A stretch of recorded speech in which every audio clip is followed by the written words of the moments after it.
Hey YouTube, come on in here. Come on in. How are you? Come on in. Got some things to talk about. Another walk and talk. Plenty to talk about. Come on in. Let's talk about it. It's going down. It's going down. It's going down. Come on in. Please like, share, and subscribe. Come on in. Come on in. Y'all know how I do. When I learn some things, I go live and we talk about it. We talk about things that impacts me, you, your mama, your daddy, your babies, your neighbors, all of us. We all in this together. Come on in. We got some things to talk about, and much of it, hey Yvonne, much of it, no, it's not being talked about in mainstream media. But that's all right, because we're going to talk about it. Oh, Sheik speaks on it. We talk about all those things that aren't talked about the way they should be talked about. How about that? Y'all know I cover these current events in a way that other people don't cover them. So today is going to be no different. Come on in, hit the like button as you come on in. Come on in, engage in the conversation, drop a comment. I'll do my best to read comments. It's episode a walk and talk, so y'all know how I get to going. I get to talking. But I will get through the comments. Drop a super chat. If you have a comment that you really want me to see, put some color in the chat. I will see it and it will be read. It's a priority comment. Come on in. Come on in. All things USA. We're going to talk about it.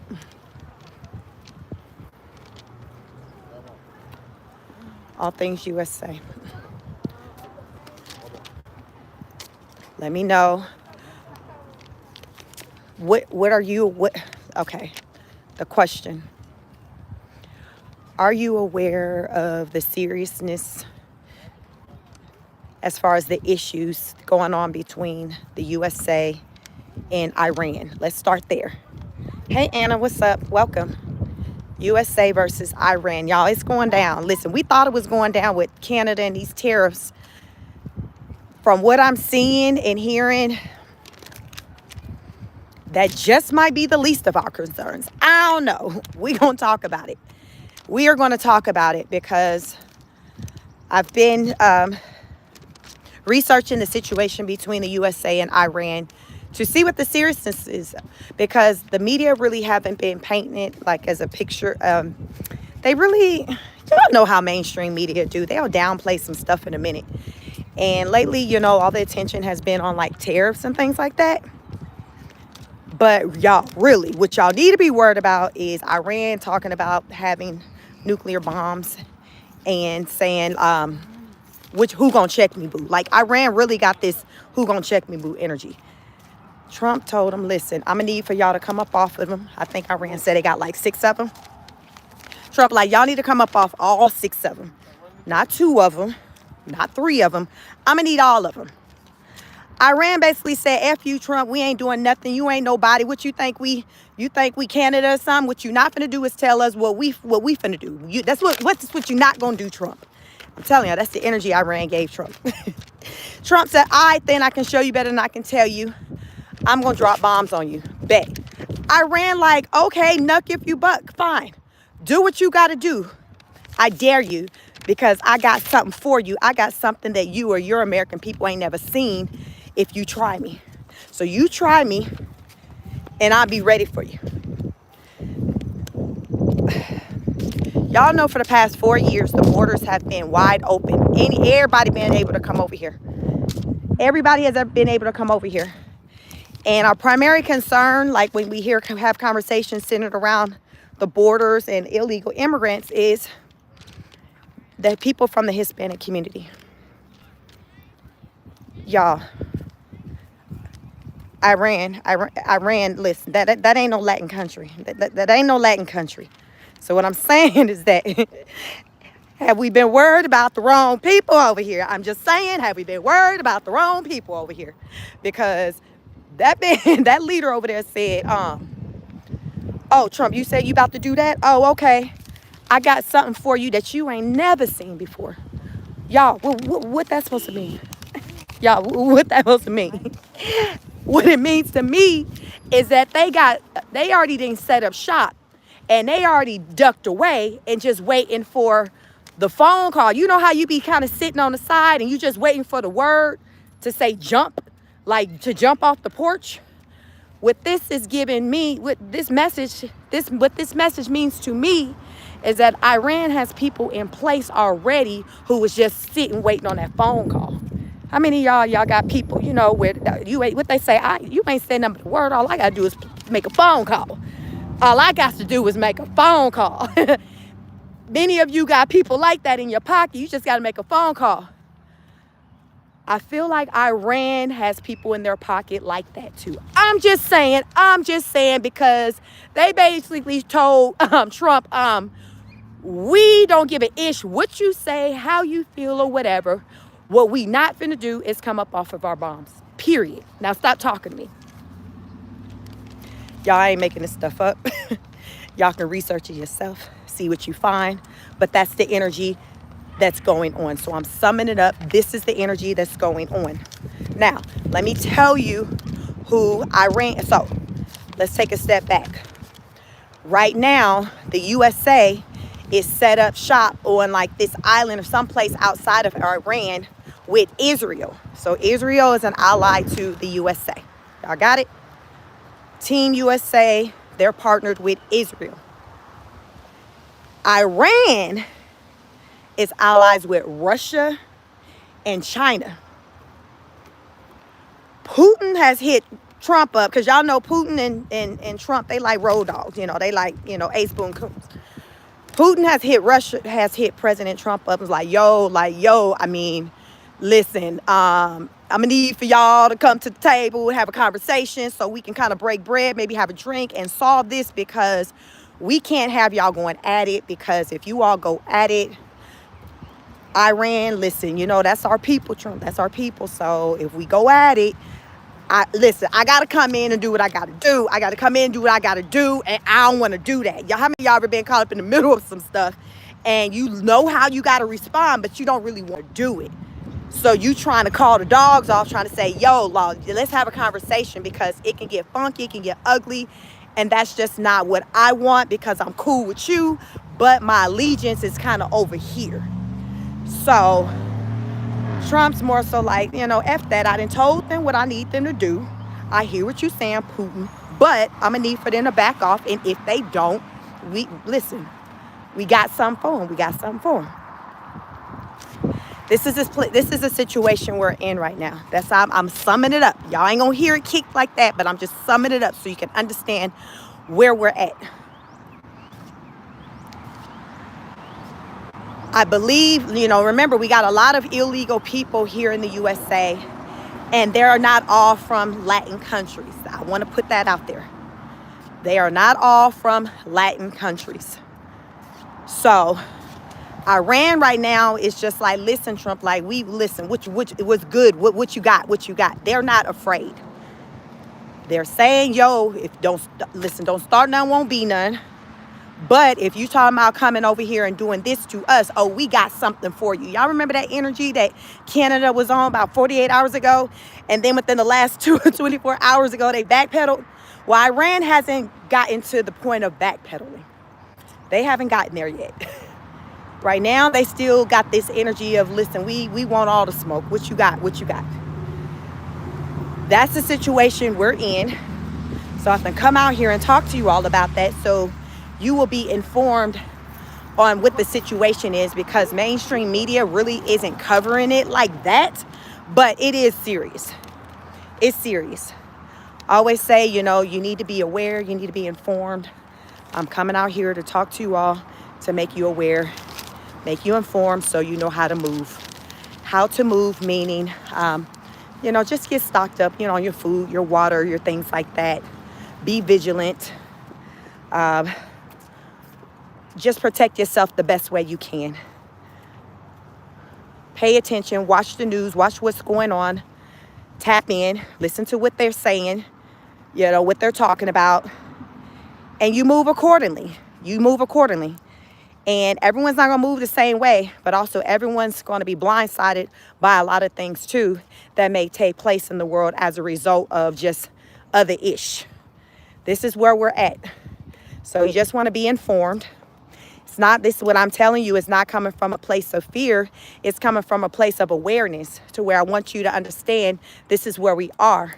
So if you start to hear talks of a war between the USA and Iran, you all kind of understand what's transpiring here, what this is about. Let me try to get to these comments. Welcome, welcome. Please like the video as you come on in. Like the video. Thank you all. So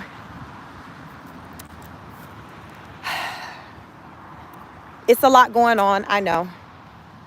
I was just talking to Heavy, yesterday was Liberation Day, and today, we're one day into Liberation Day. And there's already been, about three different countries, multiple countries who've kind of placed phone calls to Trump. That's like, all right. I mean, all right then, what we gonna do? What you want me to do? All right, and that's including Canada. Remember, Canada was saying it with their chest. They was like, what? Like, we ain't doing it. And they were like the first ones ringing Trump's line. So y'all know how that go. Some of y'all seen that before. That main one who be hollering what they ain't finna do and this and that. Be the first ones throwing in the towel. So that's what happened with that. Canada's like, all right, then you play too much. Fine then. What you want? So they're kind of at a point to where they're ready to have conversations. The tariffs, I think the ones that was been lifted on them, I think are the ones centered around the automobile. So right now, these tariffs that were as of yesterday, Trump implemented 10% tariffs on pretty much anything that's coming, any imports coming in. And then on top of that, he implemented reciprocal tariffs, which means that there are additional tariffs so say, for example, if another country may have 100% tariffs on us for something, we're in return going to match them with that same energy and hit them with a significant tariff. But the thing about it is, even though that's what he's doing, it looks like in all situations, in all cases, the tariffs that he is putting on these countries still is less than the amount of tariffs they have on us. Yesterday, when he was doing his press conference, he showed a chart of the tariffs that are being implemented, that's been put onto us, and then in return, the tariffs that he's putting onto them. And then for every country, it was several countries, I don't even know how many it was a lot. For every country, the amount of tariffs that he is assessing onto them is still far less than what they are assessing onto us. So it's just crazy how the conversation has been centered around for so long, with him putting these tariffs on these countries who have been putting them on us at such high numbers. Some cases 100, 300, 600, 700%. And in no case has he put that onto any country. So still, with him trying to match that energy with saying, hey, we're going to put more onto you than we ever did before, his more is still less than what they've been putting onto us. Make that make sense.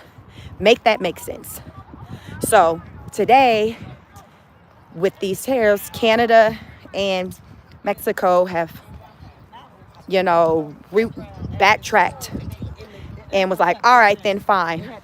Canada's like, yo, we'll make our tariff. We're gonna go, if we won't put tariffs on you if you don't put on us. So there are still some tariffs on things centered around Canada. Right now, I'm not exactly sure on the specifics as to which ones are still in place. But what I do know is that those large 25% ones centered around like the imports, the aluminum, dealing with the automobile industry, those have been lifted. But there are still like other ones in place. So they still not feeling all that great, but it's not as bad as it was. And the only reason why that is because they started backpedaling. It wasn't Trump, it was them. They backpedaled and said, okay, fine, forget it.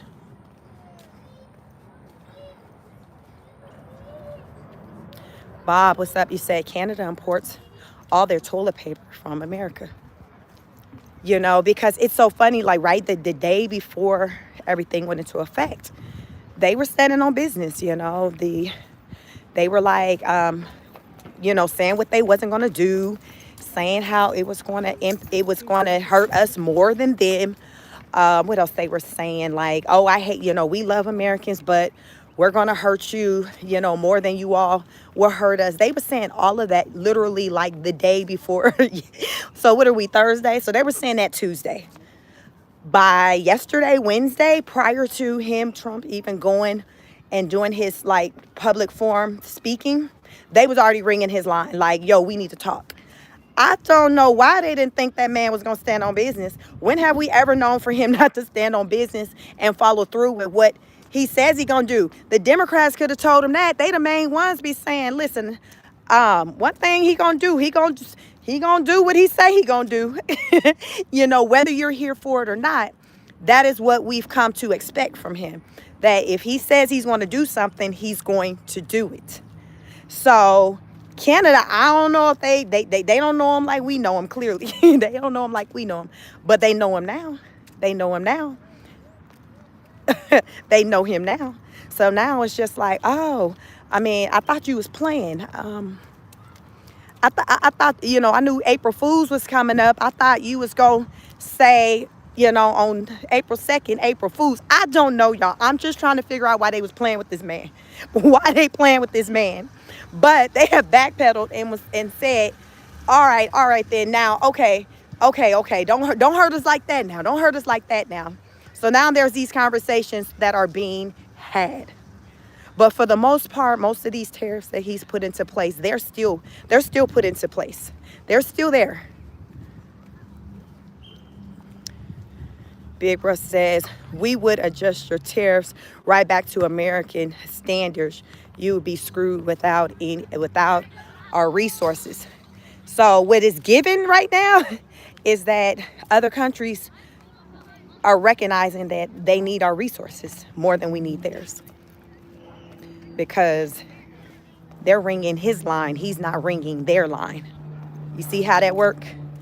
They weren't calling him, or he wasn't calling them, begging for them to back down. They started calling him before he even got out there yesterday afternoon to do his press conference to talk about what Liberation Day meant. So it's given that they are more pressed than what we are, because we've had multiple countries already back down. We aren't even at a full 24 hours yet, because I think yesterday he was like at midnight last night this went into effect. So he's already had his phone ring by a few countries that are like, yo, like, all right, let's talk. What can we, like, what we gonna do here? Because this right here is not going to work. This is not going to work. So who really got the power? Who really got the sauce? Like, when you look at it, and the media ain't talking about it like that. And the reason why they're not talking about heavily, like, about how these other countries, in particular Canada, has bowed down, is because they low-key were hoping that he would be the one to bow down. So since he's looking like the victor in this situation, they're quiet. They're quiet. You're not seeing a lot of media centered around these countries who have come and backed out. You're not seeing it. But had it been the other way around, and he was taking the L, and it was said that he was making phone calls, oh, you would see that all over the internet. But you're not seeing that, because guess what? That's not happening. What's happening is these other countries are bowing down because they thought he was playing. Like I said, I don't know how people celebrate April Fools, but clearly they thought, I guess, he was punking them. I don't know what they thought, but they clearly were wrong.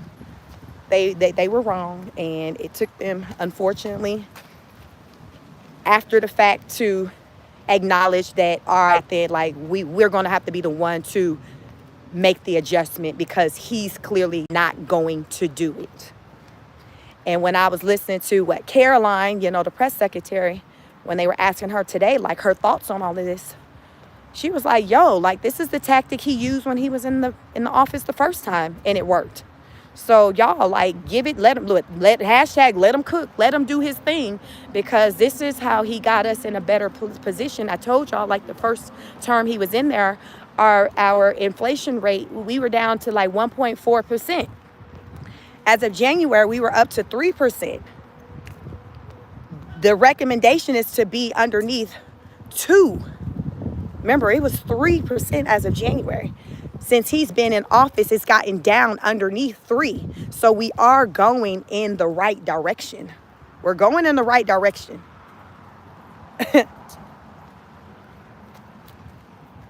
Christopher, you say Carolina. Carolina, the press secretary. Carolina with a K. So we're going in the right direction. We just got to, give it time and let it do what it do.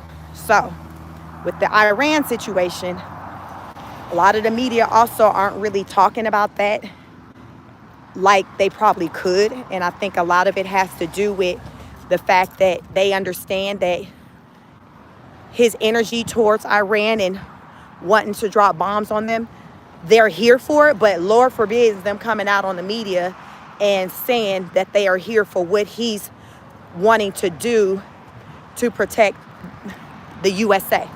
They ain't gonna do that, so they kind of like silent. Because what they finna come out and be like, oh my God, he's trying to go to war with this country that has nuclear bombs. They're not gonna say that.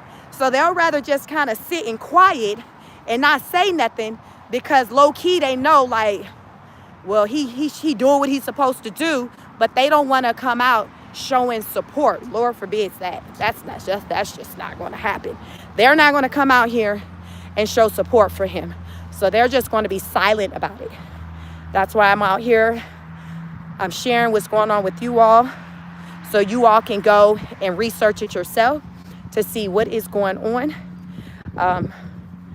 with our country as it pertains to potential war. Some of you may have loved ones who are in the military. Some of you on here may be in the military. If you are, drop a comment. Let everybody know your thoughts as far as this Iran and U.S. situation. Because as of right now, as of today, Iran has the FU energy, nuck if you buck energy. They're basically calling President Trump's bluff. And y'all know, President, he stands on business. So we seen what with the Houthis, how he been handling them. I don't know where Iran been to why they ain't taking notice of that. But anyway, Iran is saying, well, come bring it. But we got something for you. We got something for you. We have something for you. And we can sit and have whole think pieces on what that could mean. But they confidently say, we got something for you. And what we got for you, I promise you, is something you've never seen before. What does that mean, you all? Do y'all think people are already over here with us, just like waiting for a phone call? Like, what do y'all think this means? In the USA, it's we are the world over here. We got some of everything, everybody, all these different people, different cultures, everything is over here. You don't know you don't know, you just don't know. And like I said, when we talk about the immigration thing, it's always heavily focused around the Hispanic community. But they are not the only illegal immigrants over here in the USA. They're not. They're not. You got people from all the countries over here in the USA. But the Latin community is the ones that most of the emphasis is on. And that's possible. I would say, arguably, that's where we're probably going wrong. You know how you'll have these distractions to where they have your attention over here when your attention really need to be over here. So what I'm wondering now, with me learning what's the deal with this whole Iran-US thing, is, are we worried about the wrong people? I'm just saying, this is critical thinking. Are we worried about the wrong people? We worried about Carlos. We worried about Maria, Enrique. But should we be worried about Hakeem or Abdul? Like, are we worried about the wrong people? That's what I'm saying. Are we worried about the wrong people? Y'all remember not that long ago, the woman, the college professor, she was a Muslim. I don't know if she was from Iran, but remember, she she got deported. She went back home to one of those Arabic countries. She went back home, and she says she went to go to a funeral. And then when she was trying to come back, they held her up at the airport, and they checked her phone, and they learned that she was over there. She had pictures in her phone. She had pictures in her phone of some people who were enemies of our country. And the funeral that she attended was for a man who had apparently killed 100 Americans. She said, well, I was over there because it was for the funeral and it was part of my religion to go over there and show support. They were like, all right, then, well, you go ahead and stay over here. I believe that woman is still there. I have not heard that she's made her way back into the USA, but they revoked her card. I think she maybe had a green card. I don't know. They listen, you ain't going back to the USA. I know that. I don't know where you're going, but you're not going back to the USA. So she's still there. They said, listen, we have to make a decision based off of common sense. Made sense to me. So remember, I'm talking about Iran. The same, a country that's heavily, with Islamic type country. I believe it's an Islamic country. And they're saying, hey, you come for us, we're going to come for you in a way you've never seen before. That is a strong threat. And from what I've learned, this country says that they have 6 nuclear bombs. And one of the bombs, I believe that, that they have, it's a bomb that's supposed to be able to wipe out an entire small town. So these ain't no joke. Trump is like, yo, you need to hand those over to me. And they're like, no, and I will not. What you gonna do about it? Like, that's the energy that they have. This is where we're at, you all. You need to be aware of what the deal is. Wendell said, what difference does it make? Frankly, I could care less. Whatever happens will be totally a level of unimaginable. Let's see.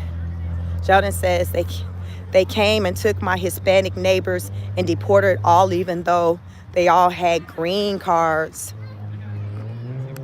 Jennifer says, right, because the symbolism, traveling, transported, one's depth and mimic religion ability was put on the individual, but must don't play. So this is where we're at with this. It's a serious situation. The USA are planning. They're setting up. They're practicing with Israel. With just in the event things get funky and they just gotta make it do what it do. So what they say, if you stay ready, you ain't gotta get ready. So that is what they're doing. And Iran, their allies, like I said, is Russia and China. And you already know right now, China hasn't been in a good place with the USA. This whole tariff thing has been has created a lot of what's the word? It's very intense between a lot of countries because tension. The tariffs has created a lot of tension between these countries. So now with this going on, with Iran and the USA being at odds, each of the countries are now rounding up their troops. Like, they listen, we got to make it do what it do. So I don't know who else U.S. got on their side other than Israel, because that's the only name that I'm hearing as far as who their supports are, their allies is. But for Iran, it's Russia and China. So they got 2 countries, basically. Now, y'all let me know. Do y'all feel like it? How y'all think it's going to go down? Do you think that Iran, Russia, and China going to make it do what it do? Or do you think the USA and Israel going to shut them down just like they've been handling the Houthis? You think they're going to handle Iran like they've been handling the Houthis? Because we all know they've been giving it to the Houthis. Like, listen, it is what it is. No matter how you slice it and dice it, the Houthis are taking an L. Do you think Iran will take an L? What's up, Dr. J? Ragflow says, just remember, people, it is written. Don't fear rumors of war. Fear when there's peace. All this has to happen. It is written, so it shall be. Mike says, I think the richest bloodlines are going to do what they want. Is it ever really about the working class people like many of us that are on this live right now? I talk about on this channel, I feel like the times that we live in, it's centered around the haves versus the have-nots.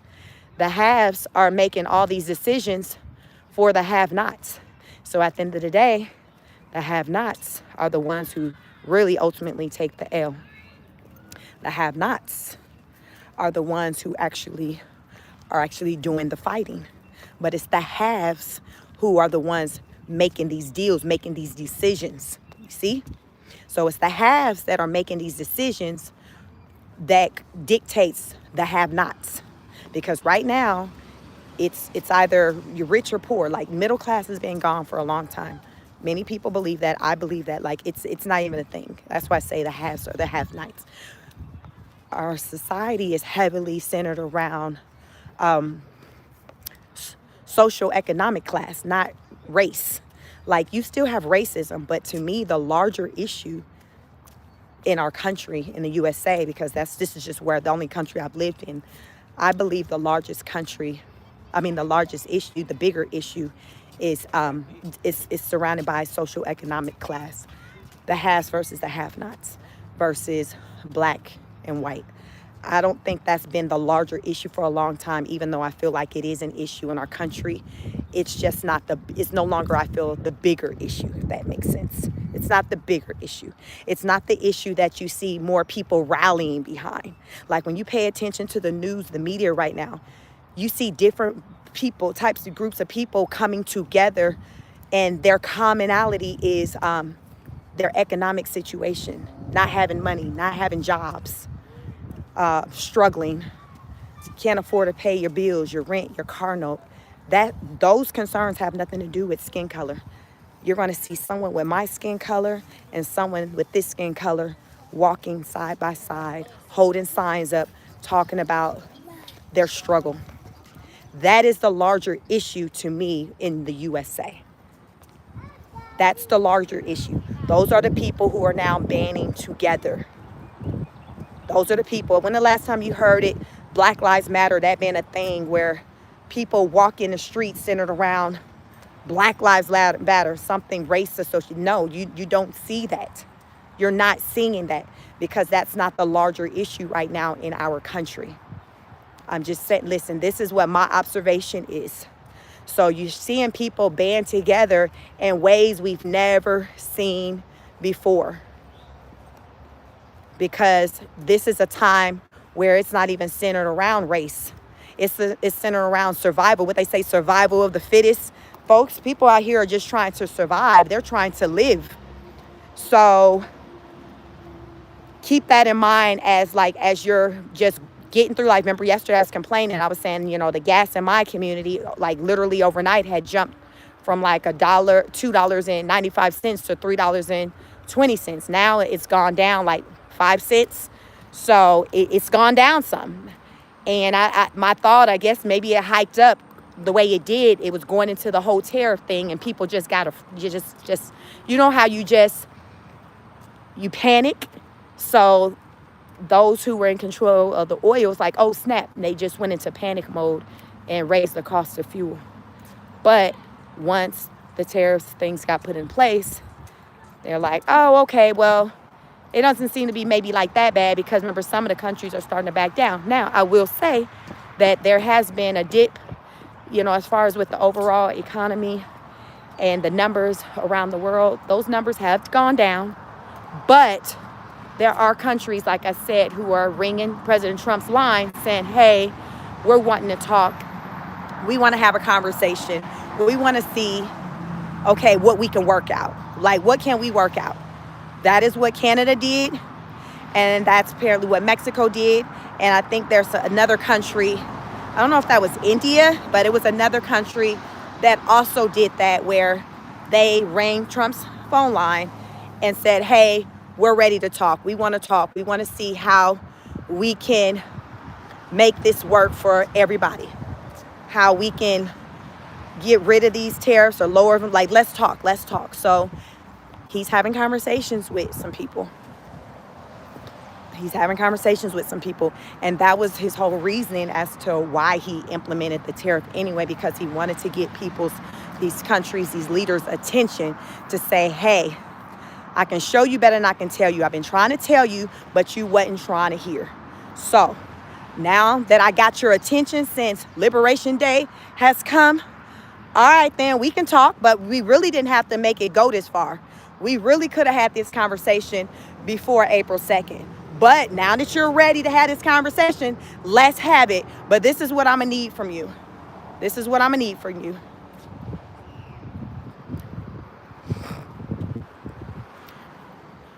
This is what I'm going to need for you. So you just have to be, it's just everything is centered around just awareness, knowing what's going on, paying attention, moving accordingly.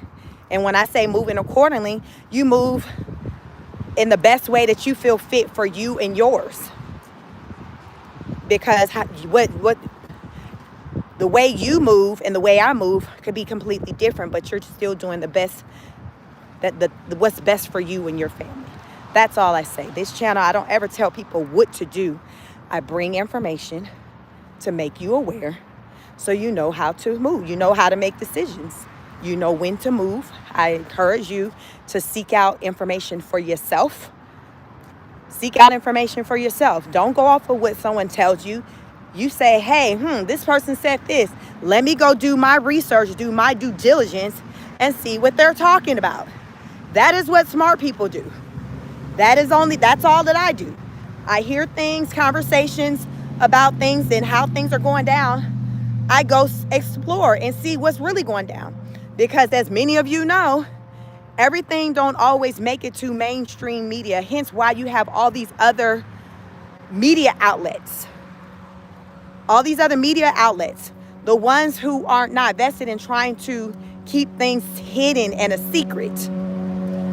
They're going to tell it like it is. That's why you have like a gabillion content creators who report on things. Why? Because we don't have an allegiance to anyone in particular. So I don't have any ties to Fox News. I don't have any ties to CNN.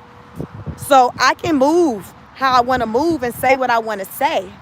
But when you're working for a big network, those people don't have that same type of control that I do. They don't have that same type of control. They work for people, which means that they can only speak on certain things that are approved. Their talking points have to be pre-approved. They can't think. I hope you don't think they go on the news and sit in them chairs and just freestyle. That's just not what they do. They have to get approval. And usually the ones that you hear that did go off the script, you learned that they lost their job. Because it's not that type of party. You can't do all that. Next thing you know, they lost their job and now they on YouTube like me. How many of your favorite journalists that you used to watch on those big networks, now they're no longer there? They have YouTube channels. How many of your favorite journalists are no longer on the big mainstream networks and now they have YouTube channels? YouTube channels, when you have your YouTube channel, you can move however, like you're not controlled. You're not a puppet. You move how you want to move. You say what you want to say. You see, you're not being controlled by anyone. That's what I want to say. And that's what I like about, being a content creator and on my own channel, no matter how small it is, it's mine and it's not dictated. What I say or how I move is not dictated by somebody else. Now that's a whole liberated feeling right there, to know that you can move and say what you want to say regardless of what somebody may think. To know that what you say, how you move, don't dictate, if you're going to get a paycheck. Everybody can't say that. And a lot of the people who are in mainstream media, they cannot say that. A lot of them, the things that you're seeing them say on the screen, it's not even probably how they really feel. But because of the network and who they work for, they got to speak certain talking points because they're controlled. That's their employer. So I just say you all just move around, listen to different people. You can listen mainstream, tap into what I like to call it underground, other news outlets that's not your mainstream, that are maybe news outlets that maybe come from other countries. I like listening to those ones as well, also that's from other countries, because I feel like it's not kind of biased. They're on the outside looking in, reporting on, let's just say, whatever they're seeing going on with the USA. So it's not like they live here where it's impacting them like in the way that it's impacting your American citizens. So I like to just move around and listen to the different outlets. So, like I said, you all do what you will. But the moral of the story is be vigilant, stay tapped in, prepare yourselves for whatever's to come, whatever that may mean to you, whether it's food, metal, whatever kind of protection that you need. You just got to protect yourself. Because guess what? Like when people don't have, people aren't above coming for yours. That's just kind of what it is, the way it is. When people don't have, that's when they start, coming to take yours. This is how it works. This is how it works. And right now, the economy is very, very bad. And a lot of people don't have. A lot of people don't have. A lot of people are going without. A lot of people are operating out of desperation. And that makes for a dangerous person. So just because you have, you got to keep in mind that everyone around you may not be as fortunate. So if you are in a situation to be able to help somebody else out, by all means do it. But definitely, make sure you're protecting yourself. Because these are times are hard for the average American. Times are hard. It's been hard for a long time now, really. And with the way things are going, it's probably going to continue to be that way for a little while. But I feel like it's going to get better. It'll get better over time. But it's just not going to be overnight because we didn't get here. We didn't get here overnight. So it's not going to be an overnight fix either. It's going to take some time. But in the meantime, you got to do what you got to do, right? Mitsuri says, I rescue horses and parrots and they get fed way before me. Okay. Horses and parrots. It said, Bert said, please don't listen to RT. Is that right? State media. He said, don't listen to them. Mitsuri says, they all had their jabs and still having them. Listen, that's still a thing out there where people still, signing up to get those. I just say be careful. Do your research. Ask questions. And that's all I can tell you. Take care of yourself. Take care of yourself because people are going to do what they want to do. But my thing is, it's up to you to do what you want to do. And don't be out here getting in line, signing up for stuff because somebody else doing it or somebody else told you to. Do your research, know what you're doing, gain an understanding of what exactly it is that you're about to get yourself into. Because there's a lot of people who then got in these lines to get whatever, and then afterwards, they're pointing the finger at the person who told them to do it. Whether it's family, the employer, this is what a lot of people are doing. So what I say to you is do your own research. Do what feels right to you and not what feels right to the next person. What feels right to you? What feels right to you? And if you have babies that you got to make these decisions for as well, that's even more reason to do your due diligence and your homework to look into things with whatever that may be going on. Because guess what? It's bigger than you. It's bigger than you. The babies can't protect themselves. So it's up to you to do your homework, to do your due diligence, to make sure that the family is good. That's what adults do, right? And one day your babies, God willing, they'll grow up and be adults as well, and they'll have to do the same thing. It's bigger than you.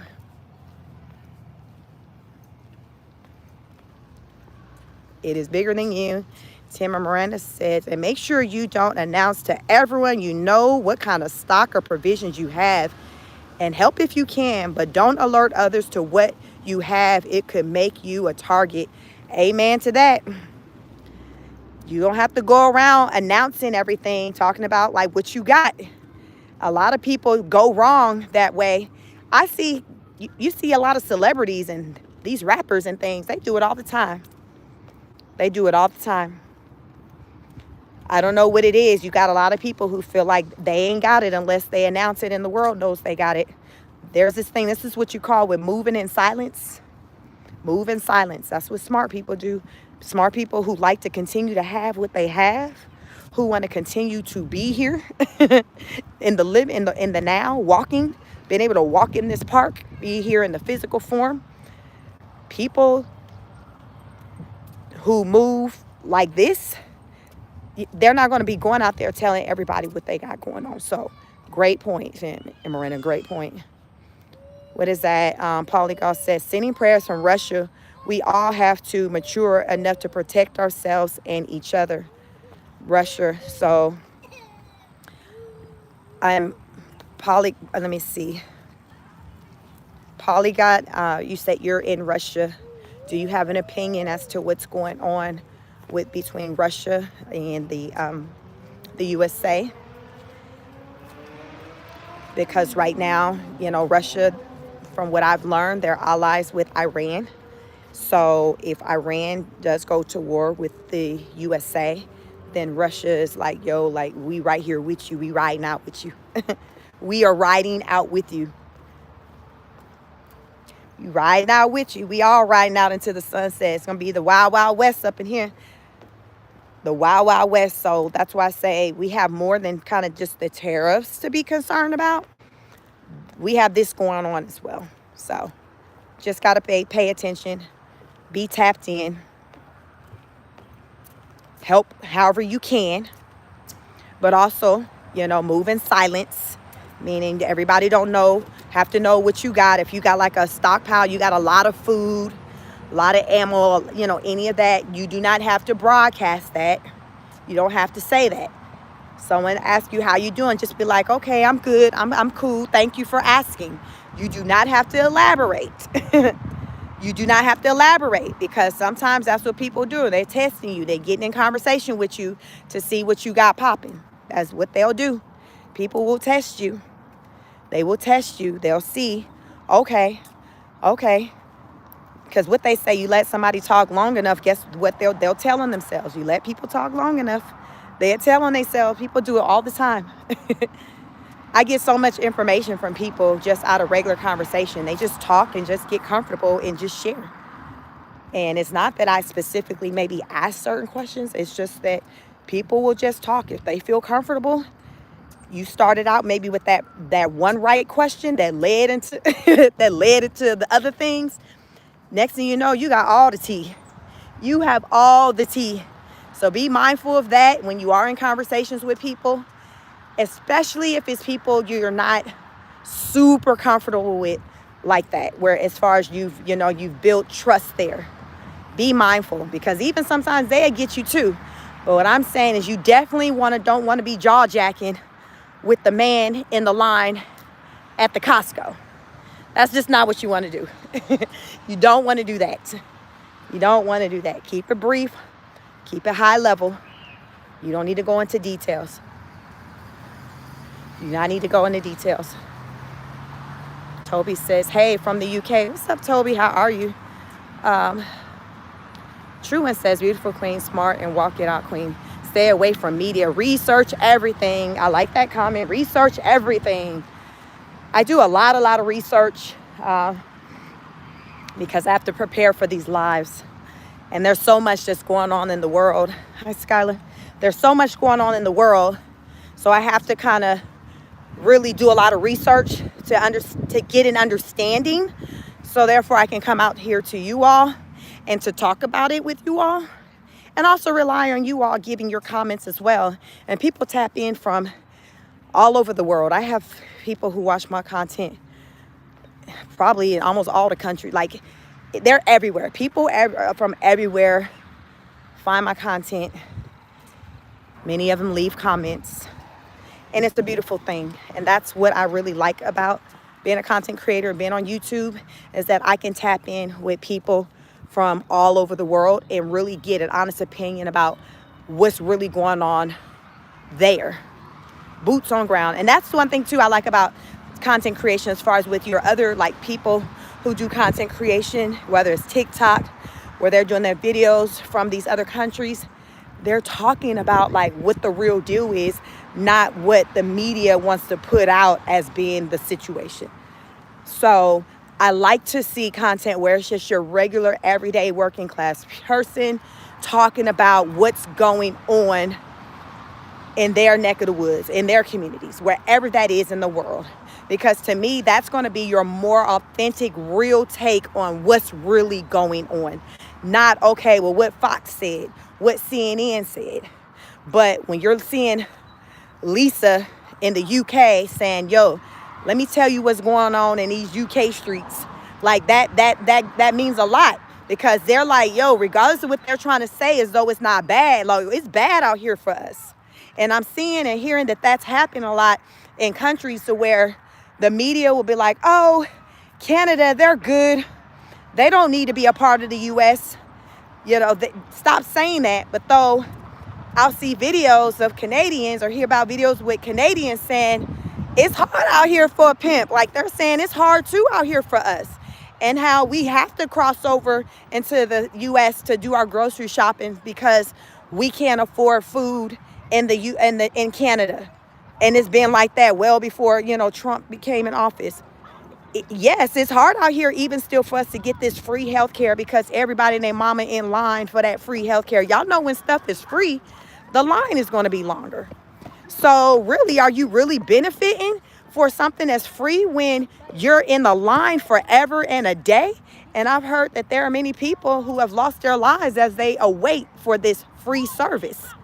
So would you have done better being able to maybe pay somebody to be seen because it would have been a faster process? Or are you willing to wait on free? That's the question. Are you willing to risk your life to wait on free? Or if you financially got it, are you like, yo, let me just give you this money. Let me pay you some money. So when I do need these medical services, I can get in there and get them when I need them. And I don't have to wait in line behind the people who are trying to get it for free. See what I'm saying? See what I'm saying?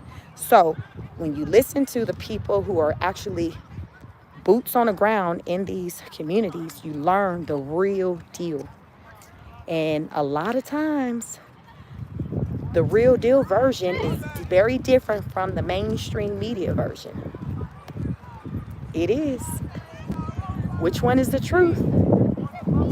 I'm just going to let you know, usually for the most part, I'm going to go with that real deal, that person who's talking and saying, hey, I live here.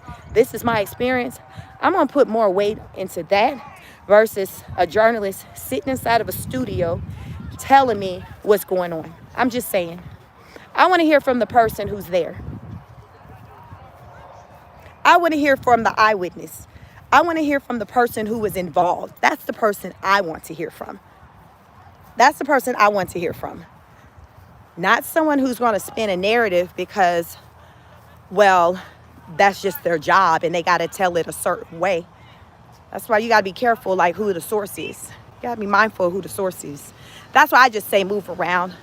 Tap into different media outlets. See what makes sense. Do your research and kind of go from there. Don't get just stuck in one.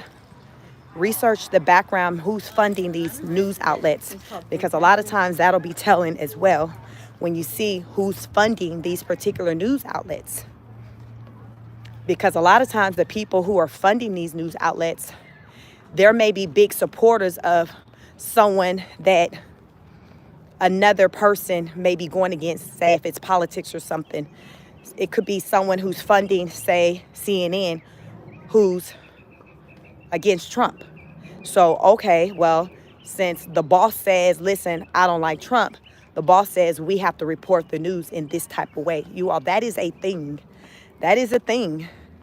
That is a thing. That's why I don't really listen to mainstream media, because I've understood that for a long time, that it's a lot of times it's not authentic, real news.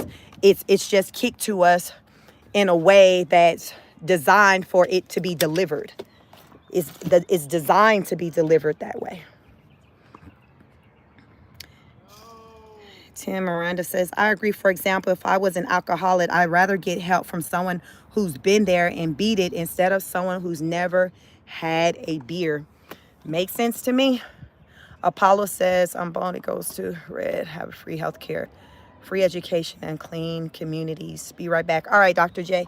Yeah, like you just really got to use this common sense discernment. I definitely believe, everything you don't have to experience for yourself.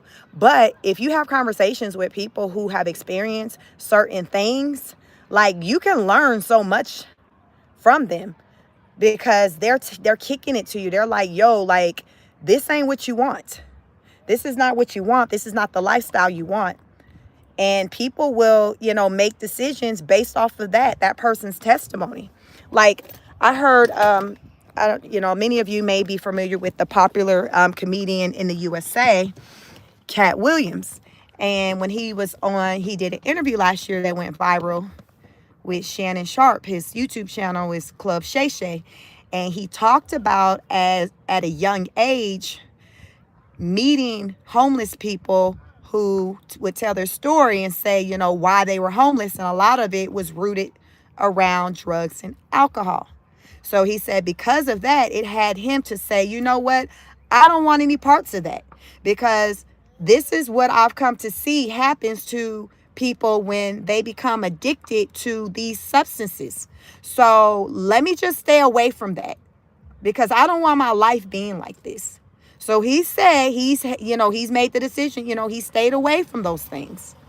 That's very smart. Trump says he doesn't even drink alcohol. He doesn't drink alcohol. I think he had a brother, someone who struggled with alcohol and died. I think it was a brother. But he said, yeah, that was why he doesn't drink alcohol, because he saw what alcohol did to his family member. So he was like, you know what? I don't want that. I heard it's a lot of people I know who don't drink, and it's centered around the experience that someone close to them had. I've never smoked a day in my life. I occasionally will have alcohol, but I've never smoked cigarettes. I've never marijuana. I've never smoked anything in my life. And that just was a personal choice. For one, hell, I couldn't breathe.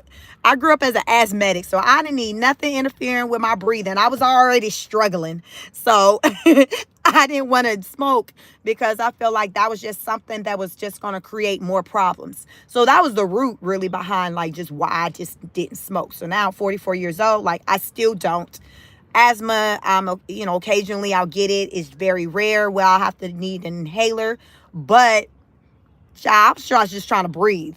So everybody got their reasons as to why they don't do something, but a lot of people's reasons is rooted in the experiences of other people. And I think that's very smart, especially if it's something centered around the negative, because you do not have to experience everything. Like people always talk about how, you got to experience it for yourself. That's true for some things, but God dang it, that's not true for a lot of things. For a lot of things, you do not need to experience it for yourself. You smart people will take heed to the struggle based off of looking at someone else's situation. Like, that's what I'm saying. Like, read the room. I call it read the room. Like, read the room. I've seen plenty of people in my life who were alcoholics or drug addicts. Like, it was enough to me to be like, yeah, I'm not missing nothing. It didn't have me to be like, well, I need to try it for myself to see maybe if I have a different effect. No. That is not me. That is not your girl. I do not have to experience everything for myself. And because I have that mindset, it saved me from experiencing a lot of ish that I know a lot of people have experienced. Because, child, I can learn from you. Keisha, Sarah, Mary Ann, I can learn from you. I don't have to go and do it myself. I can learn from you. I can learn. I can see that issue is effed up. I can see how you be choosing men, and for me to be like, that ain't the move. Like, I can see that. I do not have to experience being with a bum myself for me to be like, oh snap, this ain't what you want. You don't want no bum. I seen Sheila with her bum. It was nothing about that experience that had me say, I'm about to go out there and cop me one at the Costco, at the Walmart. But some people run around like they got to go and get them one too to see if bums are really like that bad. They're like, well, maybe bums aren't that bad. Maybe men on the dating sites and the penal system aren't that bad. I mean, they need love too, right? Right? I mean, they're not going to cheat on me, right? I mean, they're in prison, they're in jail. Like, what? Like, they're probably going to be faithful to me, right? Child. But for real, you be having people think like this, marrying these people and everything. I'm just letting y'all know I'm not that girl. I'm not that girl. I'm not her. I am not her.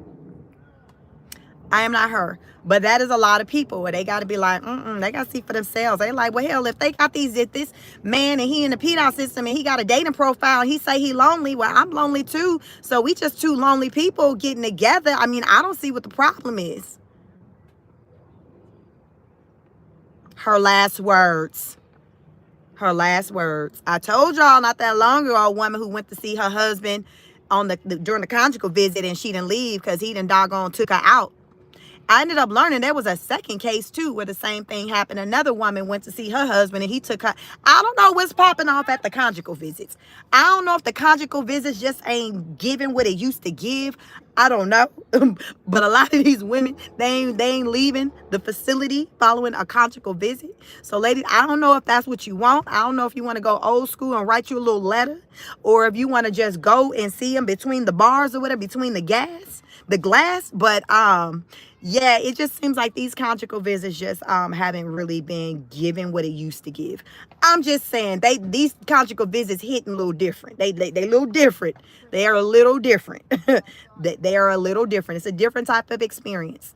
Be vigilant. Christopher says, I'm sorry I made you feel uncomfortable. Sheik speaks. Well, I don't know if I missed your previous comment, Christopher, because I didn't see where you said anything that made me feel uncomfortable. I welcome each and every one of you. Please like the video, like, share, and subscribe. No use for a name says, should you buy gold or not? I would say if you're able to afford it, yes. I mean, it's another type of currency. I've heard a lot of conversations. Gold is something where it's like the value, it holds its value. It's one of those things. And gold is like a universal type currency. So wherever you go, like, gold is just going to be gold. It's going to be giving versus like, the dollar. You take the dollar, the currency someplace, everybody don't appreciate it. The value's not the same, but like gold is gold. So I would say if you're able to afford gold, I would say, because it's what they say, a timeless piece. It's something that's timeless. So if you're able to afford to purchase gold, silver, I would say, yes, do so. If you're able to, why not? Why not? When have you ever known of somebody to throw out something gold, regardless of how old it is? Like, really think about it. Like, somebody in the family, they died however many years ago, and it's just been passed. Whatever the heirloom is, it's just been passed through the family. It's gold. Who throwing it away as they're trying to clean house because, oh, let me throw this away and it's gold? Ain't nobody doing that. People will go pawn it before they throw it away. They may go pawn it to get some money, but it's a value. It's a value. So I would say, research gold, and what I'm saying, and kind of make a decision from there. But I don't see how you can ever go wrong having gold. That's my opinion. Gold or silver. Of course, gold has a higher value than silver, but silver carries some weight as well. But it's easier the silver is easier to accumulate because it's cheaper. But gold is always going to be king. So if you can get to the gold, get to the gold. Let me see. John J. Stamos, what's up? You say, every time I stop by your live streams, I enjoy listening to what you have to say. Thanks for bringing some common sense back to the world. Thank you so much, John. I do what I can. Yeah, to me, a lot of the things that I talk about, the things that are going on in the world, It's not that deep. It's just I try to find a way to help people understand just a lot of what's going on, because it's a lot of moving parts, a lot going on, and a lot of people don't really understand what's going on. So I work really hard to try to understand what's going on so I can come out here and share it with you all, and also share it in a way to where it's not centered around fear, but it's centered around getting you to think, getting you to move out of your comfort zone, getting you to do more than what you've been doing. I want you to elevate, to evolve, to go beyond you've ever gone before. And a lot of times that's rooted in the mind, your thought process. Someone throwing something at you that has you to think in a way you never thought before. That's what it's about. That's what going deep means, is when you're really thinking like, damn, I didn't even think about that. But now that you said it, that reminds me of this situation and maybe why that was happening. You see what I'm saying? It's like you can kind of start piecing together um, things when you're in conversation with people, when you're just breaking bread with people, because people are bringing something to the table. They're talking about their personal experiences. And then you're able to try to, combine it or see how it relates to what you got going on. And you like, bet. Because a lot of what we're experiencing here in the USA, people around the world in other countries are experiencing the very same thing. As I say, things are hard here. It's hard out here for a pimp. Like, it's people in Africa saying that. It's people in Europe saying that. It's people in Cuba saying that. Like, it's people everywhere saying that. They're just saying it in a different language, but it's the same meaning. It's the same meaning. They probably use different words to say it, but it translates to, it's hard out here for a pimp. That's the translation, because it's so hard out here for people. It's very hard out here for people. And it's been hard out here for people for a long time. I feel like it'll be hard out here for people for a minute, but I also feel like we're going to see better days. We just gotta hold the line. No use for name said I recycled some copper is from renovation. I got $180. I know that's right. Don't be throwing y'all don't be throwing out stuff. Y'all, if you got some stuff that you've been holding on and you don't know if it's of value, it will behoove you to go have a conversation with somebody about it before you just toss it. I'm just saying, because a lot of times the older the better. The older the better.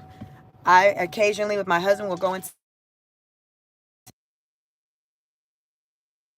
last weekend, we went to a pawn shop and there were so many wedding rings, a lot of wedding rings.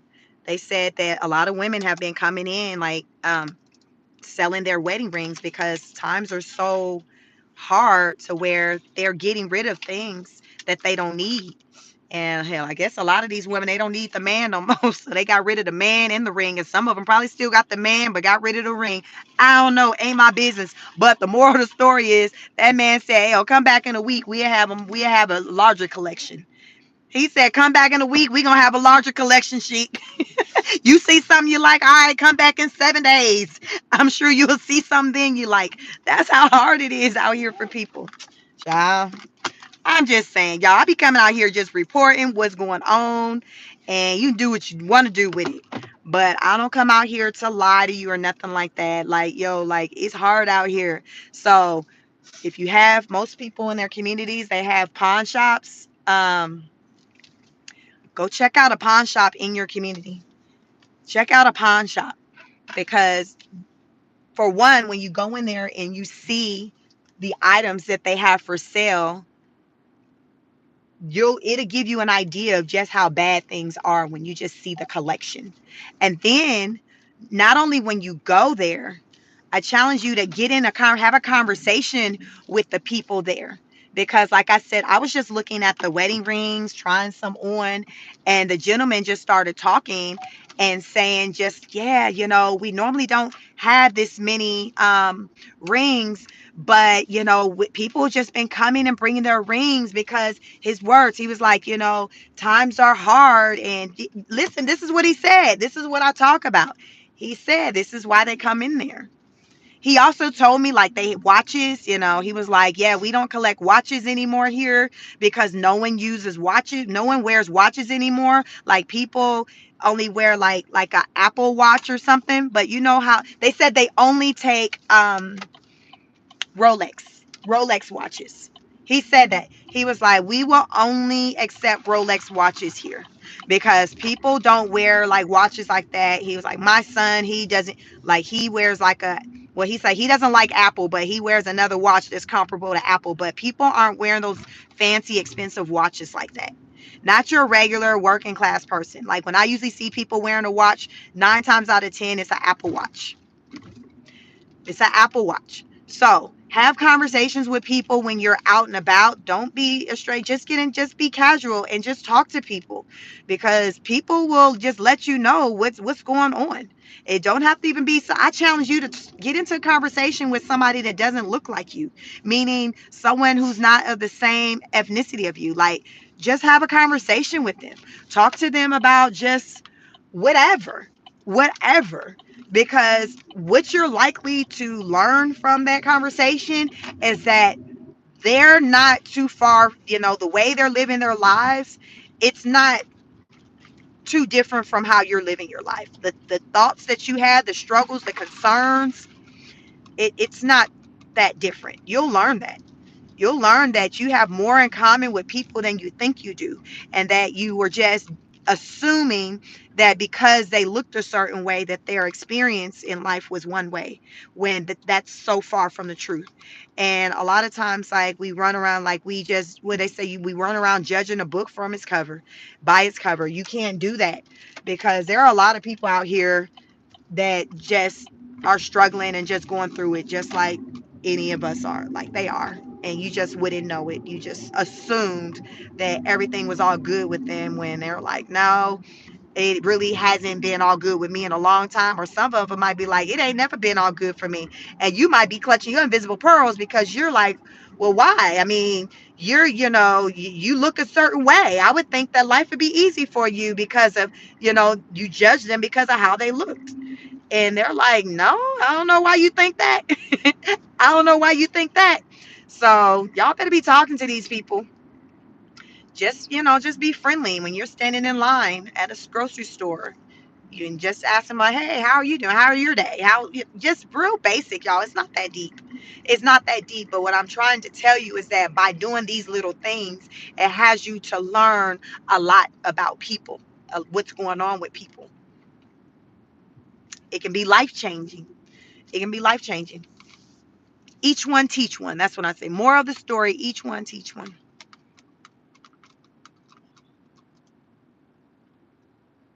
No, you say you should select what you say. You should collect copper copies. Are you saying copper? You say copper.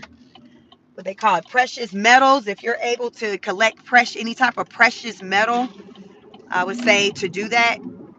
Precious metal. That's what they call it, right? Precious metal. If you can get, coins, they sell. You can buy them, on the internet. Just make sure it's a reputable place if you want to buy precious metal. There's a number of like websites out there. You can even get precious metal with President Trump's picture and stuff on it. A few years ago, I have gotten some coins, and they just got President Trump's his image on it. So just to have or whatever. So there's things out there. Tim says, and never wish for what another person has. You never know what they had to lose or go through to get what they have. That's why I say, yep, very true, Tim and Miranda. That's why I say um, everyone has a story. Not Newsom 2028. I know you lying. Every Welcome, Solomon. You coming in here playing. Everyone has a story and everyone has a testimony. So getting in these conversations through listen, Virtues, I'm trying to stay focused. Everyone has a story. And getting in conversation with people, that's an opportunity for you to learn their story, learn their testimony. And don't be afraid to share yours. Hilarious. Oh, I love my mods. Don't be afraid to tell your story, you all. Don't be afraid to tell your story, because a lot of times, you sharing your story, that's where you're connecting with people. That starts the building of relationships. Um, that's where the teaching comes in there at. Or when I talk about how one doesn't have to necessarily experience everything for themselves. So if more people were open and more transparent by sharing their story and their testimony, then more people can learn from those situations. That's why we have to communicate. We got to use our words. We got to talk. And it's a thin line between not telling your business and but being still transparent. You got to figure that out. You have to figure that out. We all need some. We're people, so we're created to be amongst one another. So I don't think that it's good, for one to isolate themselves and to stay away from people. I don't think that a person really does themselves any just when they do that. I think that we're stronger when, what they say, there's strength in numbers. I think we're stronger when we're amongst one another. Now, with that being said, that doesn't mean that you just go and break bread and be around anybody. You find your tribe. As you're out and about with people, you'll find your tribe. You'll find people that you connect with, that you gravitate to. You'll find them. But when you find them, appreciate that. Take them in. Don't push them away. Because right now times are so hard for a lot of people to where we need one another more than ever before. There are a lot of family members who are now, like, for multi generations, who are now having to live together because it's so hard where they can't do it alone. uh, a lot of, you got women who maybe don't have partners, so you'll have women coming together and they're living together in one home to help one another out with the children, with taking care of them, doing homework, putting food on the table. They're coming together because this is the only way they're able to survive, because they don't have a man in their lives to do those things that a man does for the family. So they're having to come together and create community amongst themselves. This is a thing. This has been happening now for some years now. Survival of the fittest. People are moving very differently because they're doing it out of need. There are a lot of people who are out here struggling and they do not have adequate supports. They don't have it. They're just out here just on a wing and a prayer and just hoping that someone will show up and be their savior. Got a lot of people who have a mindset like that, in particular, a lot of women. And this is a dangerous timing for the women, is because of this. This is a time where a lot of women are susceptible to putting their guard down and entertaining nonsense because they feel like they are in need. They are operating out of desperation because they feel like, well, I need someone to help me with these kids. I need a man in the house. I need this. I need this. So people are making decisions. They're just knee jerk decisions because they feel like they're in this place to where it's just like, I gotta just have somebody. And that can be very dangerous because when you're moving and operating from a need, you're not thinking very clear. So you're making these decisions, and a lot of times they're not the best decision because you are making it out of desperation. See, when you're moving out of desperation, that's going to negate any dang common sense, logic, all of that is just going out the window. That's just non-existent when you're moving out of desperation, because you're like, listen, I need to do this, I need to do that. So any other thought that goes against that, you're not even trying to hear it. And if you got children in the house, that that's danger. That creates a dangerous environment for your children, for you and your children. So I'm talking in particular when it comes to women and ladies, when you are accepting these men in your home because you think, okay, well, he's coming with a paycheck. He can help me out. He can do this, this, and that, third, and you got your children in the house. And now they're catching a stray. They're being violated. They're being abused because you allowed someone in your home, in your space, because you did it out of desperation. How many of you out have any of you have ever entertained someone, even though like if you were just on top of your game, you wouldn't have gave them the time of the day. But because of the situation you were in, you felt like, well, I have no other choice. I gotta do it. I gotta take one for the team. How many of you have taken one for the team? Because you felt like that was just the only option you had because that's how down bad you were. That is what's happening for a lot of women, and I've heard men or been in the comments on other content creators channels where the men are getting excited behind the idea of a woman being that desperate and being in need on that type of level because it allowed for them to be able to take advantage. Everybody don't have good character. That's what I'm listen. Everybody ain't got good character. Just because you got good character don't mean the next person has good character. Just because you wouldn't do that to someone, use and abuse them, abuse their children, it doesn't mean that that next person won't do that.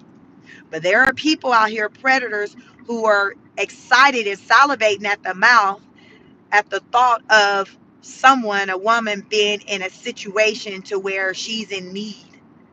And she's so down bad that she's willing to do things that she ordinarily wouldn't do because that's how, desperate times calls for desperate measures.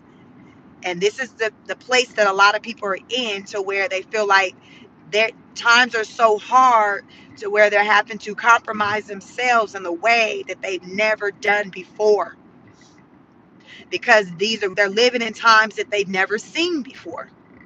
They're being tested in ways they've never been tested before. Right now, these are times where a lot of people are experiencing just a lot of new things, whether it's good or bad. It's just new things. Like, oh my, I ain't never seen this before. Even older people who've been, in their 70s, 80s, some of the things that we're seeing, they're saying, okay, now now I done been around the block, but this is on some other type of stuff that I ain't seen it quite like this. That's why it's also good to talk to the old heads, to talk to them about just the previous times, because a lot of too what may be going on, some of them have seen it before. So because they've seen it before, they can talk you through like what it was like to navigate through it, how they got through it. They can talk to you about how long they went through it. If they were around during the Great Depression, how long they went through it, like what type of jobs their parents did, or depending on how they did. Like it's that's why it's important to have conversations with people because you can learn something. Whether someone's younger than you or older than you, there's always something that you can learn. Because even if it's someone younger than you, they can talk to you about how they're interpreting what they're seeing, how it's impacting them. Because you've seen it before, you may react to things that are going on differently because it's like, oh well, it'll be fine. We've seen this before. It's been like this before. But you'll talk to a young person who's never seen it before, and it'll impact them in a different type of way that you're trying to understand, like, well, wow, I mean, wow, they're really taking this hard. They're really taking this hard. And then, they'll be able to kind of tell you and explain to you, okay, well, why they taking it hard. The younger people, they're heavy on the internet.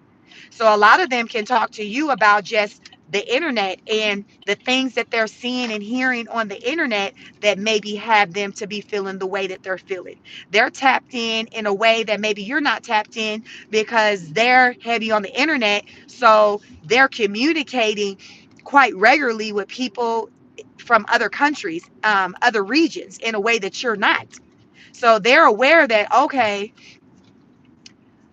this is going on here, in Canada, whereas you're not tapped in with nothing affiliated with Canada. So you think, oh, it is just a US thing, it'll fly over. Whereas that young person is like, well, I'm tapped in with somebody in Canada, somebody in Europe, somebody in Germany, somebody in Africa. They're tapped into with all these different people, and they get on these boards, and they all communicate, and they talk about what's going on where they are. You, as the older person, can learn about the things that are going on in different environments around the world, because this young person who's tapped in a way that you're not is sharing that with you.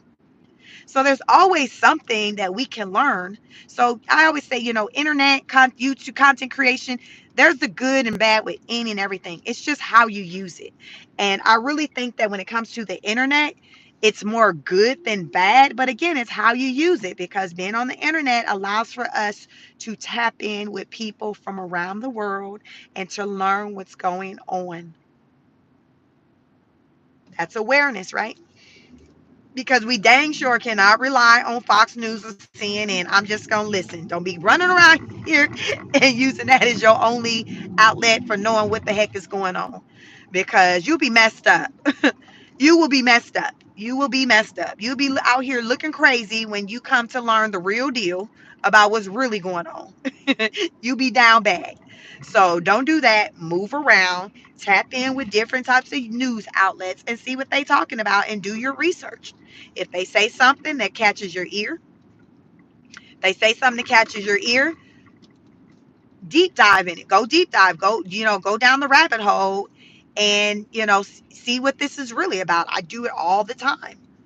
That's how I know a lot of what's going on, is because that is how I'm spending my time when I'm not working or on live each night before I go to bed. Like, the last things I'm usually doing is I'm on the internet getting caught up on what's going on. I'm getting caught up on what's going on. So therefore I can come out and talk to you all about what's going on, and see how you all feel about the things that are going on. That's what it's about. Just awareness, trying to spread the word. That's why I always ask, like the video. It helps with the algorithm to circulate it so it can reach someone who just may be unaware of what's going on. They've been living under the rock. Lord knows who knows, but what's going on with them. But sharing the video, it allows for it to make its way to who it's supposed to go to. So that's on that. So again, I appreciate each and every one of you who do watch any of my content, who subscribe to my channel. I've had a lot of new subscribers as of late, and I'm appreciative to each and every one of you. I just made it home. Let me try to, hopefully my reception will go out. See, Mem says many other cultures live like this. It takes a village. Yeah. Tim and Miranda said, I think it's more the people who have a story that will help others the most. Believe that no one cares enough about them to want to listen to what they have to say. More need to ask, are you okay? I agree. That's what it's about, because guess what? It's a lot of people. It's a lot of people who aren't okay. It's a lot of people who aren't okay. I'm tapped in this type of way because um, interest of mine, mental health, my background, my education. So I talk a lot on this channel about mental health, because that's just that's what I do. That's what my education is in. That's what I have experience in, with working with people with centered around mental health. Mental health. So I choose to help people that come through on any of my YouTube channels. I have two. You're on my right now. You're watching me on my newest YouTube channel. I have two channels. And clinical mental health counseling. That's a background that I have, and everything. Like, it starts with our mental health being in order. Because if you're not good here, it's like everything else. Everything else is going to break down if you're not good here. Like, that's just the way it is. If you're not good here, everything else is going to fall apart. So you got to make sure this is good. And a lot of times that starts with having conversations with people, letting people know when you don't feel like you're in a good place. You don't feel like you're in a good place. You got to communicate that and let people know. So therefore, it gives opportunity for them to maybe be able to help you. Hopefully my reception isn't going out.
Can you hear me? Let me know if you can hear me now. My Bluetooth was still connected to my car. Can you hear me? All right. Thank you. Thank you. Thank you.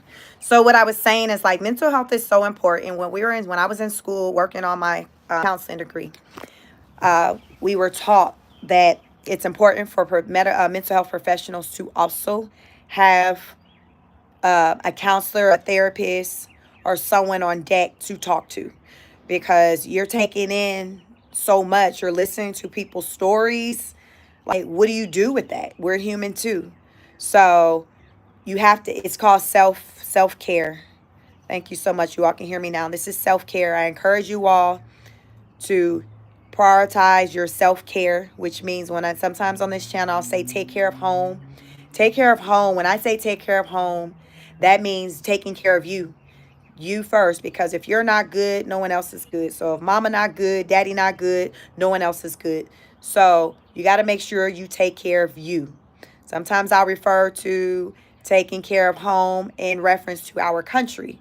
USA, we go out and we help everybody. We all over. We worldwide, just going to these different countries, giving them our resources, giving them all our money, as we've come to learn from these audits.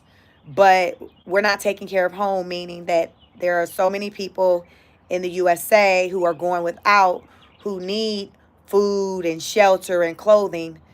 We need those. There's people here who need those things. So we got to make sure those people are good and have those basic essentials before we start going out there and just giving donations to other people. Does that make sense? To me, it makes sense. That's what I call taking care of home.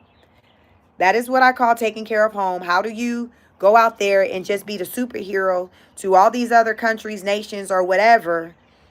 But though people here in the US, they're struggling, and many of them don't, they're going without. Like, that makes no sense to me. That just does not make any sense to me. I'm wondering if there's any other country who got that problem where they're just giving away money, and then their people, their citizens, are just going without in like droves, like in high percentage. It makes no sense to me. It doesn't make any sense to me. So I'm going to always advocate for just the American people to be taken care of first, because the word still The words that Tupac said in his song still true today, and he's been gone 20 plus years. We have money for war but can't feed the poor. It is so crazy, but that is still our current situation. I started this live out talking about potential war coming between Iran and the USA. It costs a lot of money for war. A lot of times countries like war because it's a moneymaker. It's a moneymaker. The country like will make a lot of, like American can make a lot of money for having a war. It is what it is. It is what it is. Now, I don't feel like with us potentially going to war with Iran, I personally don't feel like it's a situation where, oh, it's for money. But I do know that, it's been believed that a lot of, times the war has been just rooted in just money, making money under previous, administrations. Sad situation, but it is what it is. It is what it is. Listen, it's about just you knowing what it's about, what the deal is, and you moving accordingly. You knowing what the deal is and you move accordingly. It's a doggy dog world out here. What y'all talking about? I'm trying to read the comments. Welcome. Please like the video as you come on in. No use for a name says, I've heard you can live good as a carpenter in USA, especially if you have your own firm. Really, you can really live good in the USA with any type of like blue collar job. I live in a pretty nice community. I have like a neighbor who's a plumber and he does very well. Yeah, getting to it. So don't sleep on these blue collar jobs, these jobs where you have to use your hands and get dirty and things like that. Um, Here in America, you don't have to go to college to be able to make a good living, a good life for yourself. You can very much so learn a trade and just do very well. You can learn a trade and do very well. I see it. I have a lot of people in my neighborhood who were ex-military, and I can always tell that because when I walk, I do my walk and talk, so I walk through my neighborhood and I can see the license plates, or they'll maybe have a flag hanging up. But a lot of times I'll judge by the loss of license plates. So there's a lot of people in my community who are veterans. So that's been a career path that's resulted in a lot of people having a good life financially. But the thing about with military, because I used to work in a mental health hospital. I'm going to keep it real with y'all. I have yet to meet someone who has come out of the military for any length of time who are not collecting a check or who at least don't qualify for one. I'm just saying, these people that went in, seen some things, experienced some things, and listen, they just not the same. They are just not the same. So even though I say financially, many of these people have good lives, collecting a check. Psychologically, emotionally, like they got some things that they working through. They got some things they working through. I think a good poll out there would be if people who did, went to the military at some point, if they had an opportunity, you know, to go back in time and make the decision as to go into the military or not, I would be curious to know how many of them would still make that decision to would have still made that decision to go in the military. And then the second question, would you have stayed in as long as you did? Because like I said, I have yet to be in conversation with someone and they not share that they are collecting a check because of some type of disability. And most of the time, the disability that I'm seeing or from me talking to them that like they have, it's like dealing with is mental. It's the mental health. It's not like, okay, they lost a limb, they walking with a limp. Some of them still have maybe some chronic pain or thing from something that happened back then, but for the most part, it's the mental that they're impacted. Like they suffer from PTSD. There's so many people I know, especially men, because most of the time, it's maybe like a man that I might be talking to who are in the military. Like they wake up in the middle of the night. They wake up in sweats. Oh, you dang sure can't think you finna walk up on them while they're sleeping. You better announce yourself.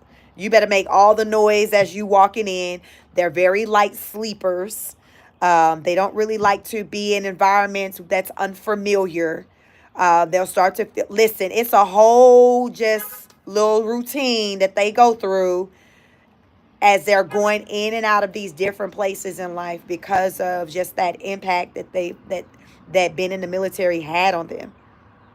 I'm just saying. So it's a lot of vets out here. It's a lot of vets. So again, as I encourage you all to talk to people, to learn people's story, if you talk to someone who ever was in the military, listen to what they say, listen to the stories that they have. Ask them, hey, like, would you recommend someone going into the military? Would you do it again if you could? Like, ask these questions because I'm sure, like, the information that you learn will probably be life changing because you probably just would have never thought that they would respond the way that they do. And I personally feel like when it comes to our vets and when they come out, they're not treated the way they should be given all that they've done and the sacrifices they made for our country. I just don't feel like, I feel like their life shouldn't be as tough as it is when they come out and come back into civilian world. I don't feel like someone who served our country should be anywhere on the streets and homeless. I'm just saying, like, how do you justify that? How? How do you justify these people coming home and then, like, what percentage of the homeless is someone who's saying, hey, they're a vet? Like, make that make sense. It's like, okay, how did you get here? You said you were in the military in the 90s and you were here, and you fought. How'd you get here?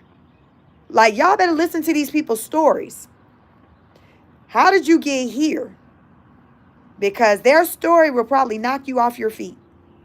And I'm willing to bet their story is centered around when they came home, they struggled with maybe finding work or getting back acclimated into civilian life because they spent so much of their life in the military where the government was telling them how to move. Like, literally, these people who are in the military, if they live on base, like, they ain't got to worry about the stuff that you worrying about when you just living in your subdivision. The government is taking care of them. So they're not worried about a lot of the logistics that we as civilians worry about. So a lot of them struggle with, as they get back into the real world, how to take care of things on their own because they always had somebody else to do that for them. So then the next part of the story is there's not people available for them to go to help hold their hand, to help them navigate through this process as they get reacclimated back into the civilian world, the civilian life. A lot of them, y'all know, I remember at one point, and I don't know if that's still a current stat, but a lot of people who are military, like, there was a high divorce rate. How many of you have heard stories about a lot of infidelity and things taking place amongst, people in the military where, like, one of the, whether it's the man or the woman, they're gone or whatever. And the person who stayed back, they're having an affair with somebody else on. Y'all know this stuff real. So now they done came home. They done learned they baby ain't they baby. it is one of their platoon, one of the other guys in the military baby. Like, y'all, it be like a whole soap opera. That's why divorce rate is high, when it comes to the military. So think, in the midst of that, 9 times out of 10, there's a divorce that takes place. And a lot of times people don't bounce back from the divorce, especially when they lose resources and money and things like that. And you got child support and all of that. Like, people lose it. A lot of times people will lose everything through a divorce. So I'm sure there are a lot of interesting stories that these people who are homeless out here on the streets who are vets that they have. And it's centered around when they got out of the military and trying to get acclimated into the civilian world. Or it's centered around their families breaking up because the family, the great relationship broke down because of them being in the military, being away all the time, not knowing their children because you're gone all the time. Like, this is real stuff. And this is how people wind up on the streets, because they got all this extra stuff that then popped off in their life, and then they lost their way. They lost their way. I heard one guy who was a vet when I was at the mental health hospital. He told me, that if he could give it all back, meaning like the money and the benefits and things that he has from being a vet, just to have his family back, his wife and his kids, he said he would. Because he said being in the military, it took so much from him, when it came to like his mental, like he lost so much to where he'd rather have his family back. And I felt that. This man sat before me, I think he was next to his father, and I knew what he meant. I knew what he meant, because there are some things, what they say, when you lose your mind, when you don't get it back, there are some things to where you can lose and it just be gone forever. It's a thing. It's a thing. Some people literally, what they say, some people literally have lost their minds and it's gone. It's not coming back. Which is why, they're getting a check. So they got money in the bank. Like this man, his file was like this thick.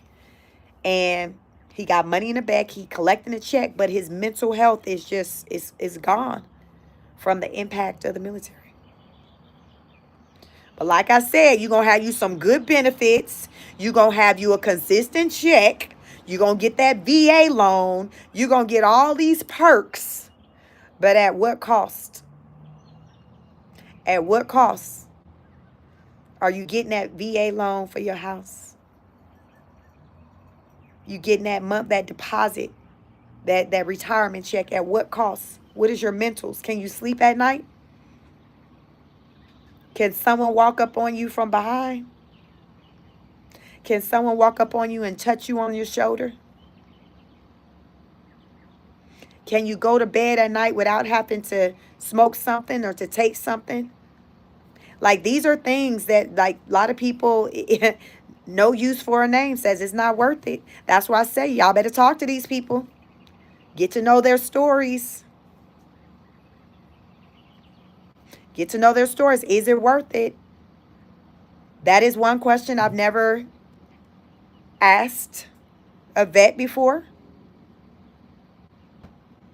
But it's something, that I have to think about the next time I get in conversation with someone who I learned that they were in the military. I would have to ask them, hey, question. Would you recommend your children going to the military? Would you re-enlist if you could? Would you have still made that decision if you had to do it all over again? These are the questions. King Ruth said, if they don't sacrifice themselves for the good of the people of the country, who will? That's the question. Are you willing to do it? And my thing is, because that's the ultimate sacrifice, I feel like our country should take care of them. I feel like these people should be living just as good as like your politicians. I'm just saying, I personally feel like teachers,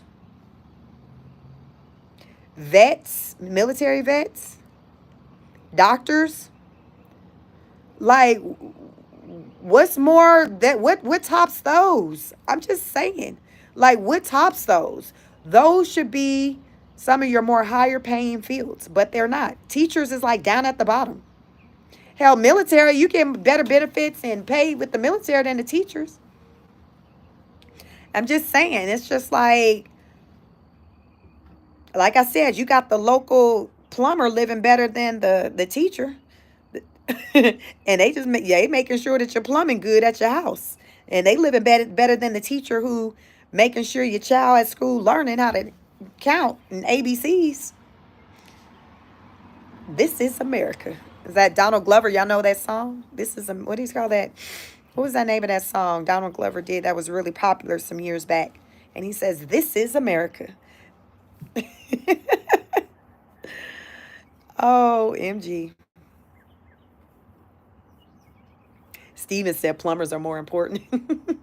Listen, don't sleep on the plumbers. Ladies, listen, if he say he a plumber, don't be curbing that man because he said he a plumber.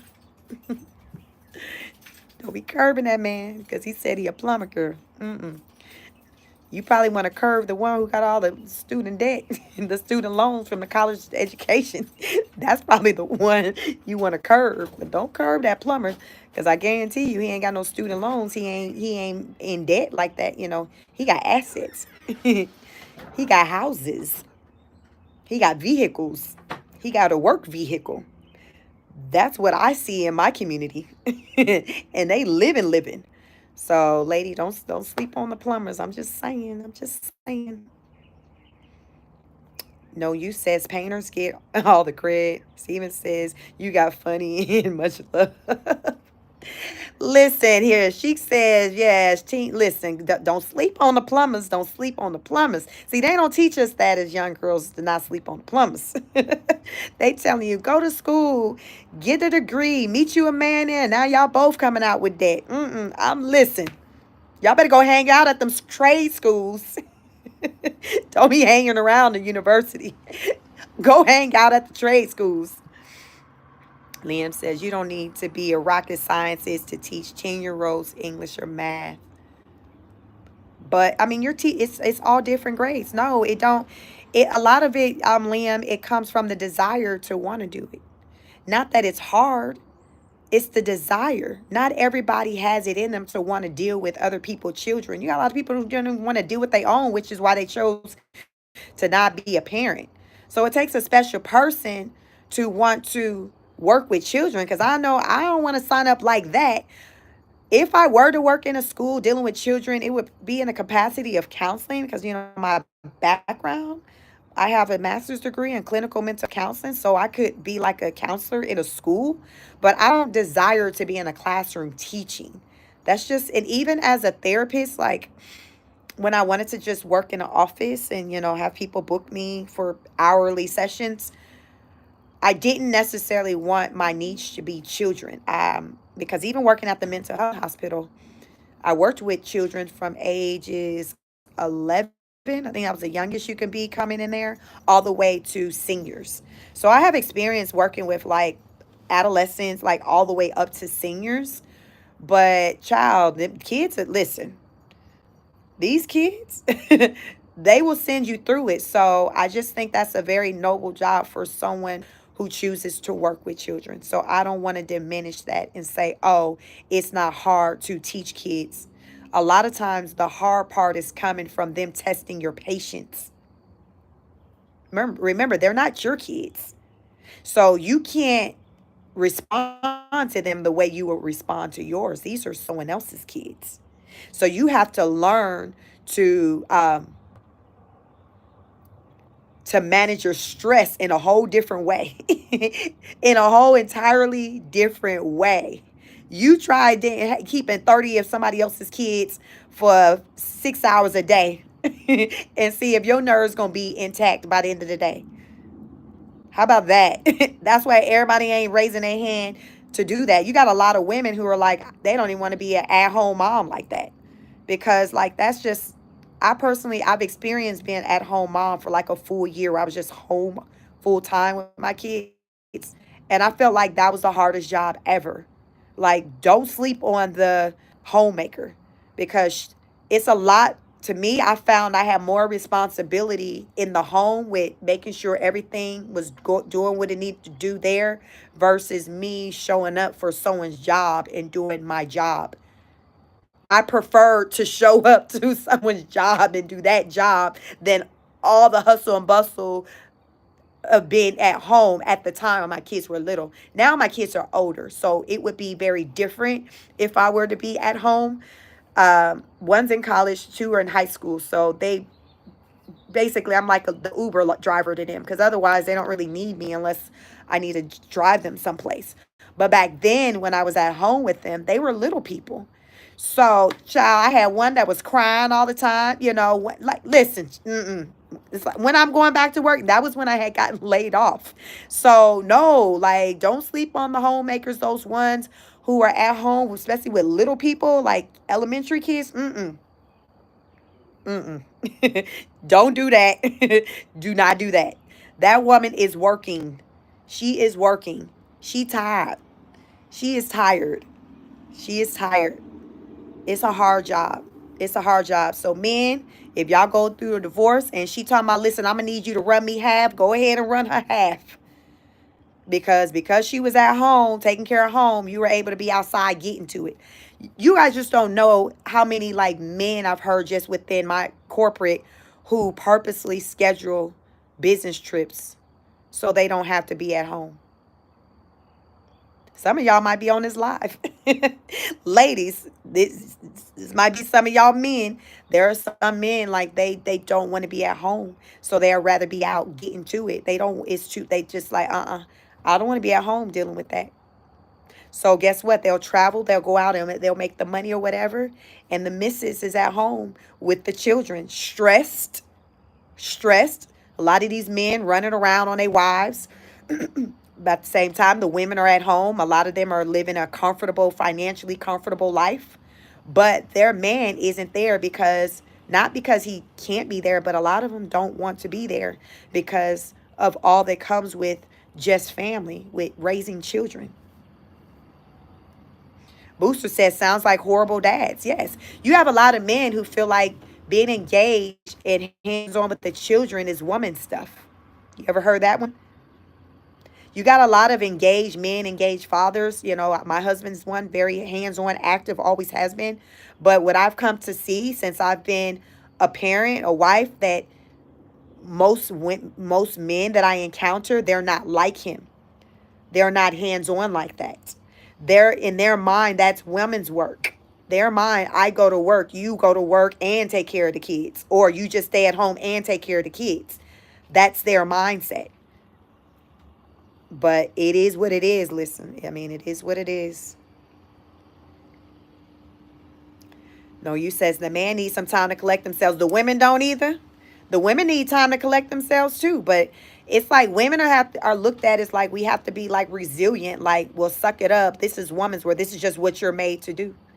And guess what? That can have an impact on a woman's mental health, where she's stressed, where she has anxiety because she's dealing with children nonstop. She's not getting a break. So she has a breakdown. Like as a woman and as a mom, I understand. And there's a lot of people who may not fully understand what I'm saying because you chose to not have children. But I don't feel like you have to have a child of your own to really get what I'm saying as far as what it takes to be a parent. That's why some of you probably have made the decision to not be a parent because you have seen firsthand what it's like being a parent and you like, no, no, no, I'll pass. I will pass. Listen, being a parent is not for the faint at heart. I promise you, last week I'm in the office talking to the administrator for my 16-year-old. As that woman talking, it's like, womp, womp, in my mind, I'm just like, okay, how many more years will it be until I'm an empty nester? Like this is going through my mind. This is going through my mind. Like, okay, all right. So baby girl, she 15. So we got 3 more. Listen, that was a moment I had where I'm like, okay, how many more days we got? Because kids will sing you through it and you can do the best you can, but they will take you through it. Jackie said it takes a village to raise a kid. You can say that again. You can say it's a lot. And you all are listening to a person who has a husband. Like, I don't do any of this by myself. Like, I literally have a village and it's still hard. I have my husband, literally like have a bit. I have like a bunch of support system. Like, that is not a thing for me.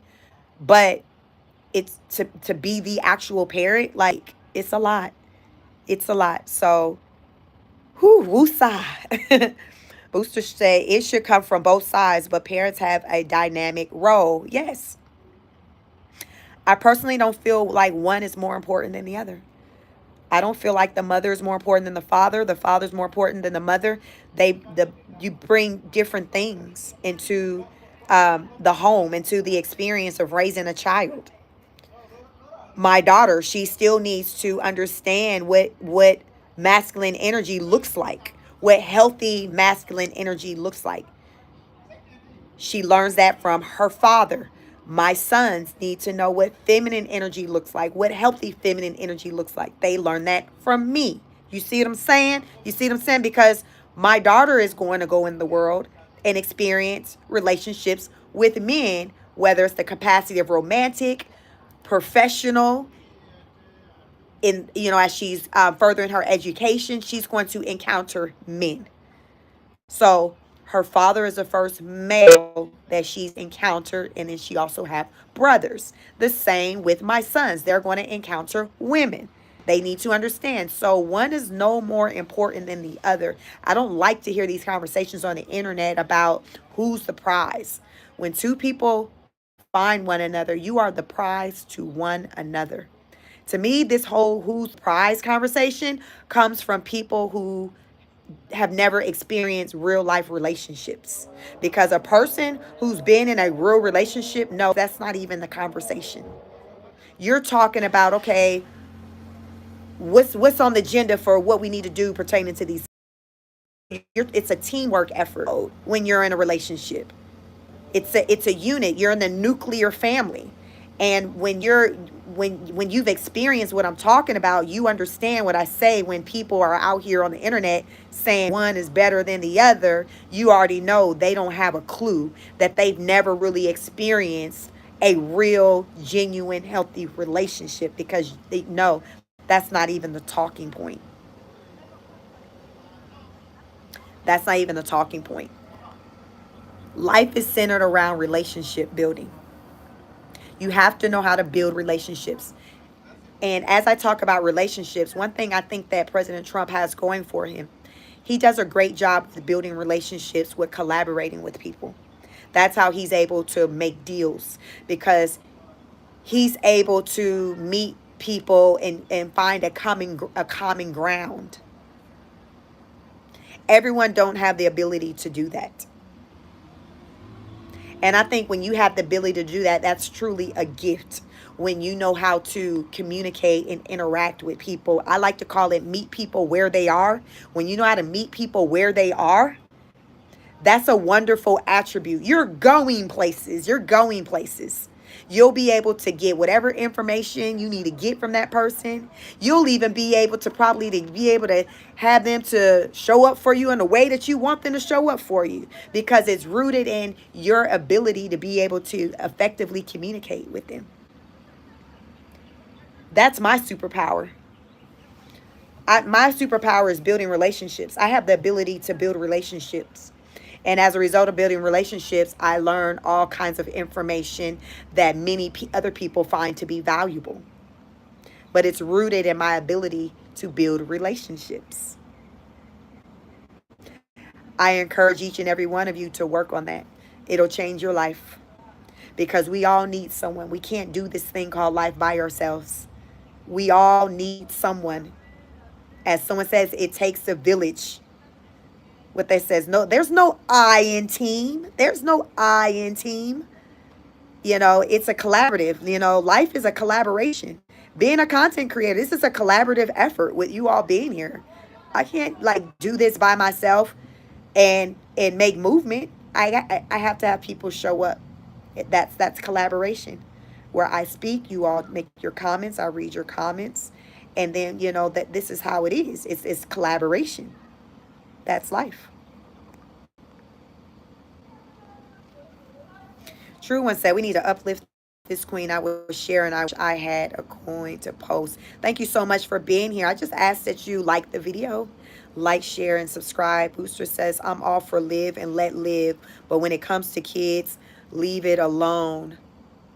What do you said leave it alone as in you don't want to have any kids, Booster? Is that what you mean? No use for name says send her money.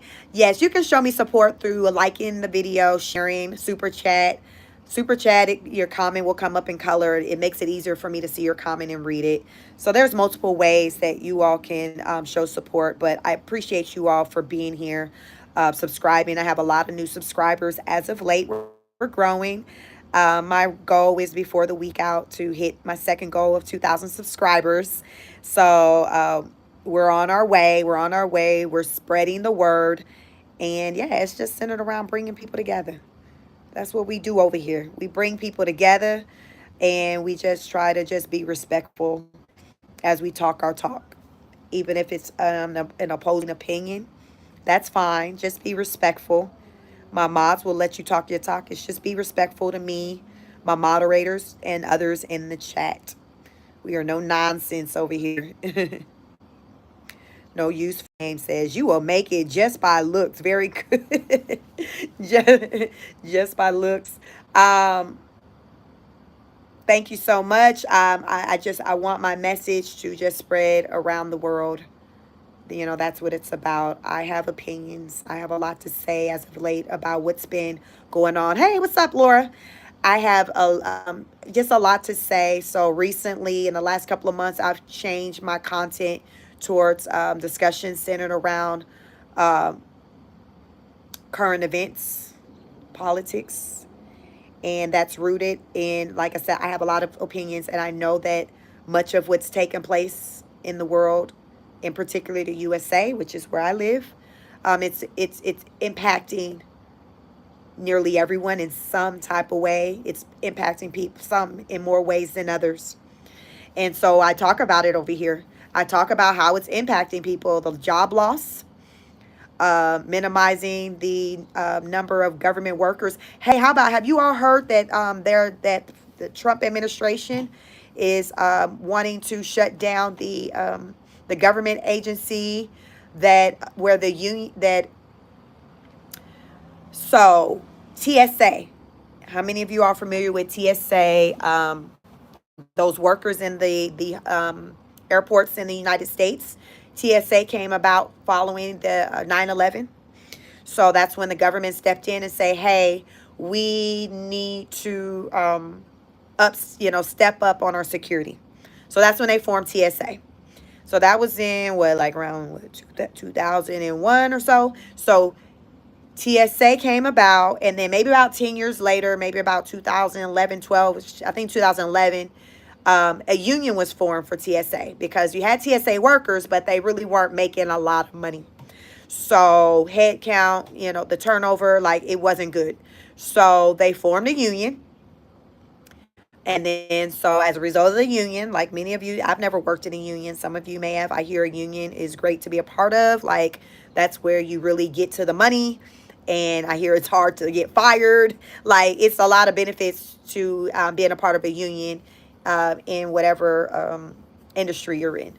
So what I've learned as of late is that the Trump administration wants to get rid of the union, the agencies that hires the TSA workers who does the security at the airports. So let me know, are you here for the unions to leave the airport? So for example, I guess basically TSA would basically be turned over to like a private company.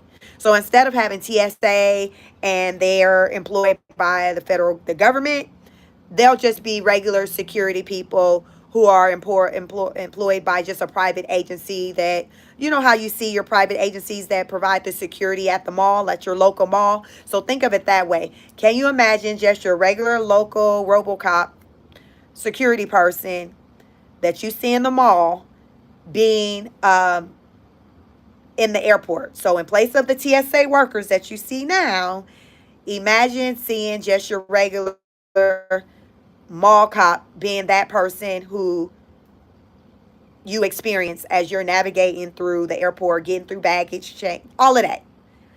This is the conversation that's been had because President Trump, from what I'm hearing, wants to do away with that. He wants to do away with that agency. So remember, he's been breaking away or shortening the staff of workers at a lot of different places. So now, from what I'm hearing, the airport is the next one that he's wanting to tackle. He's wanting to tackle the airport. And I think at the airport, the only workers that are government workers are pretty much like your TSA workers. But that's like a lot of people. Like I know people who used to work for TSA and who still do work for TSA. And they make a good living. But I guess that's the problem. That's why they want to get rid of them. Hold on. Let me turn my light on. Hold on one moment.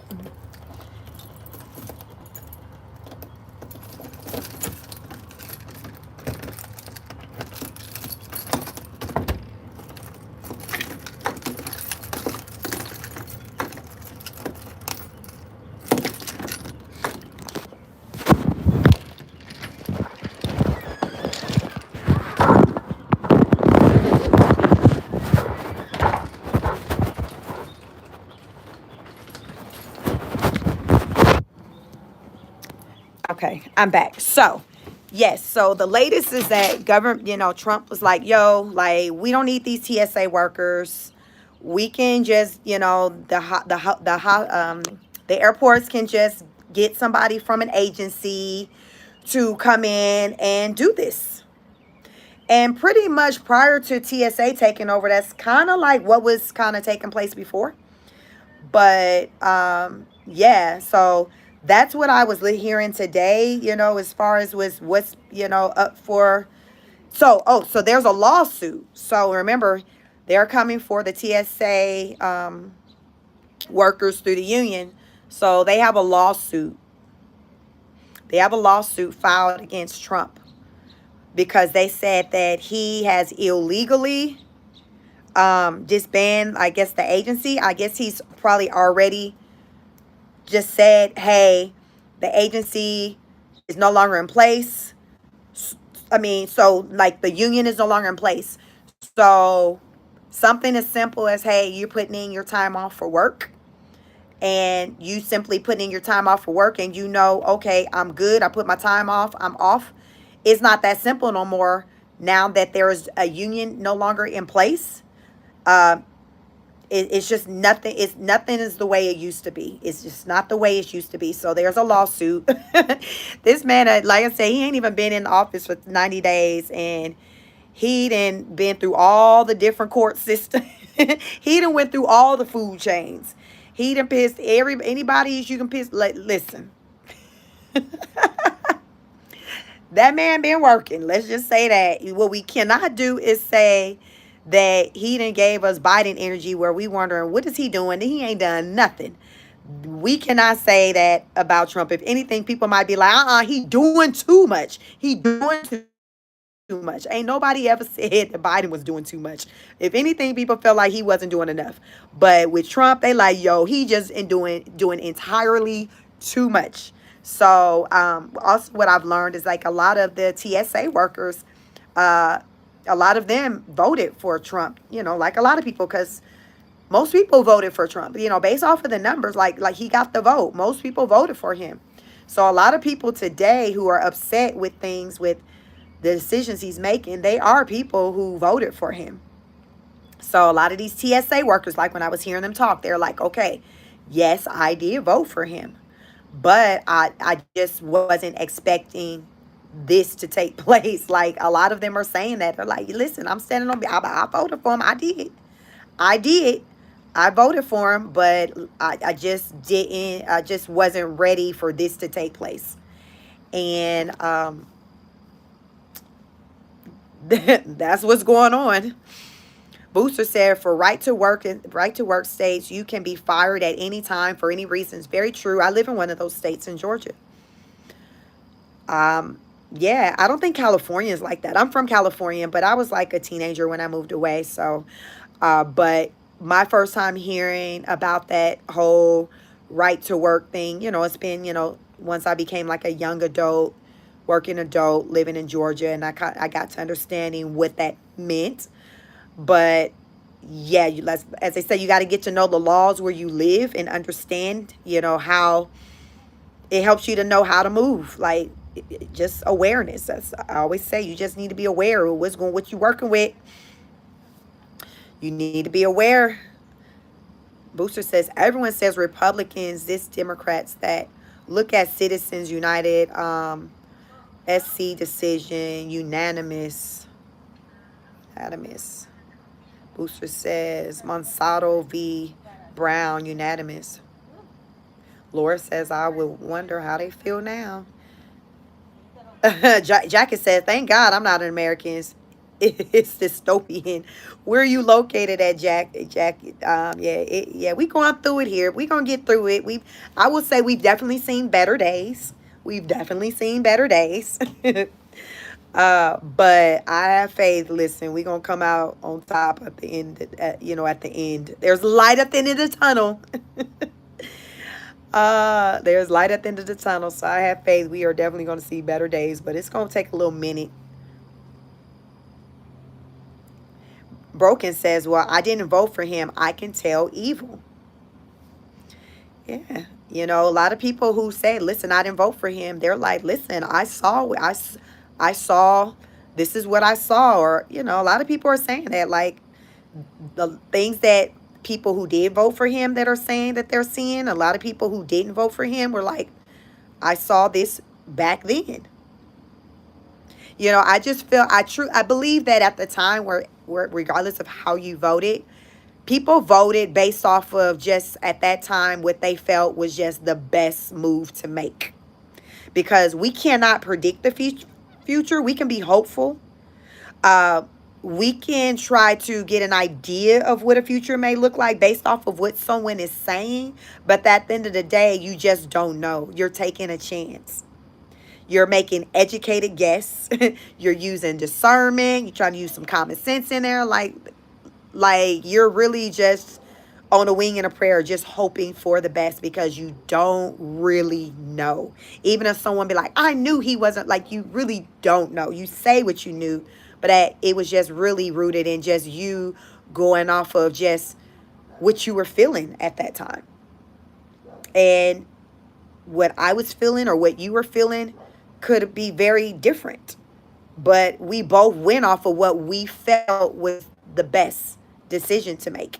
And I believe that those who voted for Kamala felt like that was the best decision to make. They truly felt like that was the best decision to make. And then those who voted for Trump felt like it was the best decision to make. And here we are today. Here we are today. Eric Everett says, does the union and or the union step in for those in good standing? Well, right now, from what I'm hearing when it comes to the TSA workers, like the union, they've gotten rid of the union.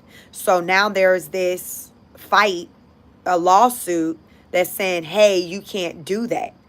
Because they're saying the Trump and his administration did something unlawful. Like what they did, you can't come in and do it, but they did it.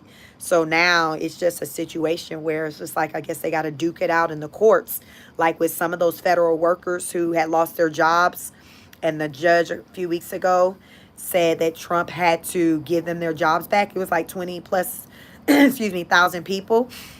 They had to, they had, I think, a union at the time fighting for them. So it's good to have a union because a lot of times, like with these dues, fees and things that you pay into it, like they'll use those monies and like use it to retain like a lawyer and things to fight on your behalf of, of things that are taking place if it's something they feel like that's goes against, what's outlined in the guidelines, for the union. Like I said, I've never worked in a union, but I know people who have worked in unions and who have set up unions, like been a part of like going around getting the number, getting people to buy into the idea of a union because it's like it's something that you got to have X number of people, like a voting system to say, hey, we want this. It's not like, oh, we just going to have, it doesn't work like that. You have to have like the buy-in for like a certain number of people. It's like votes. So you have to form like the union.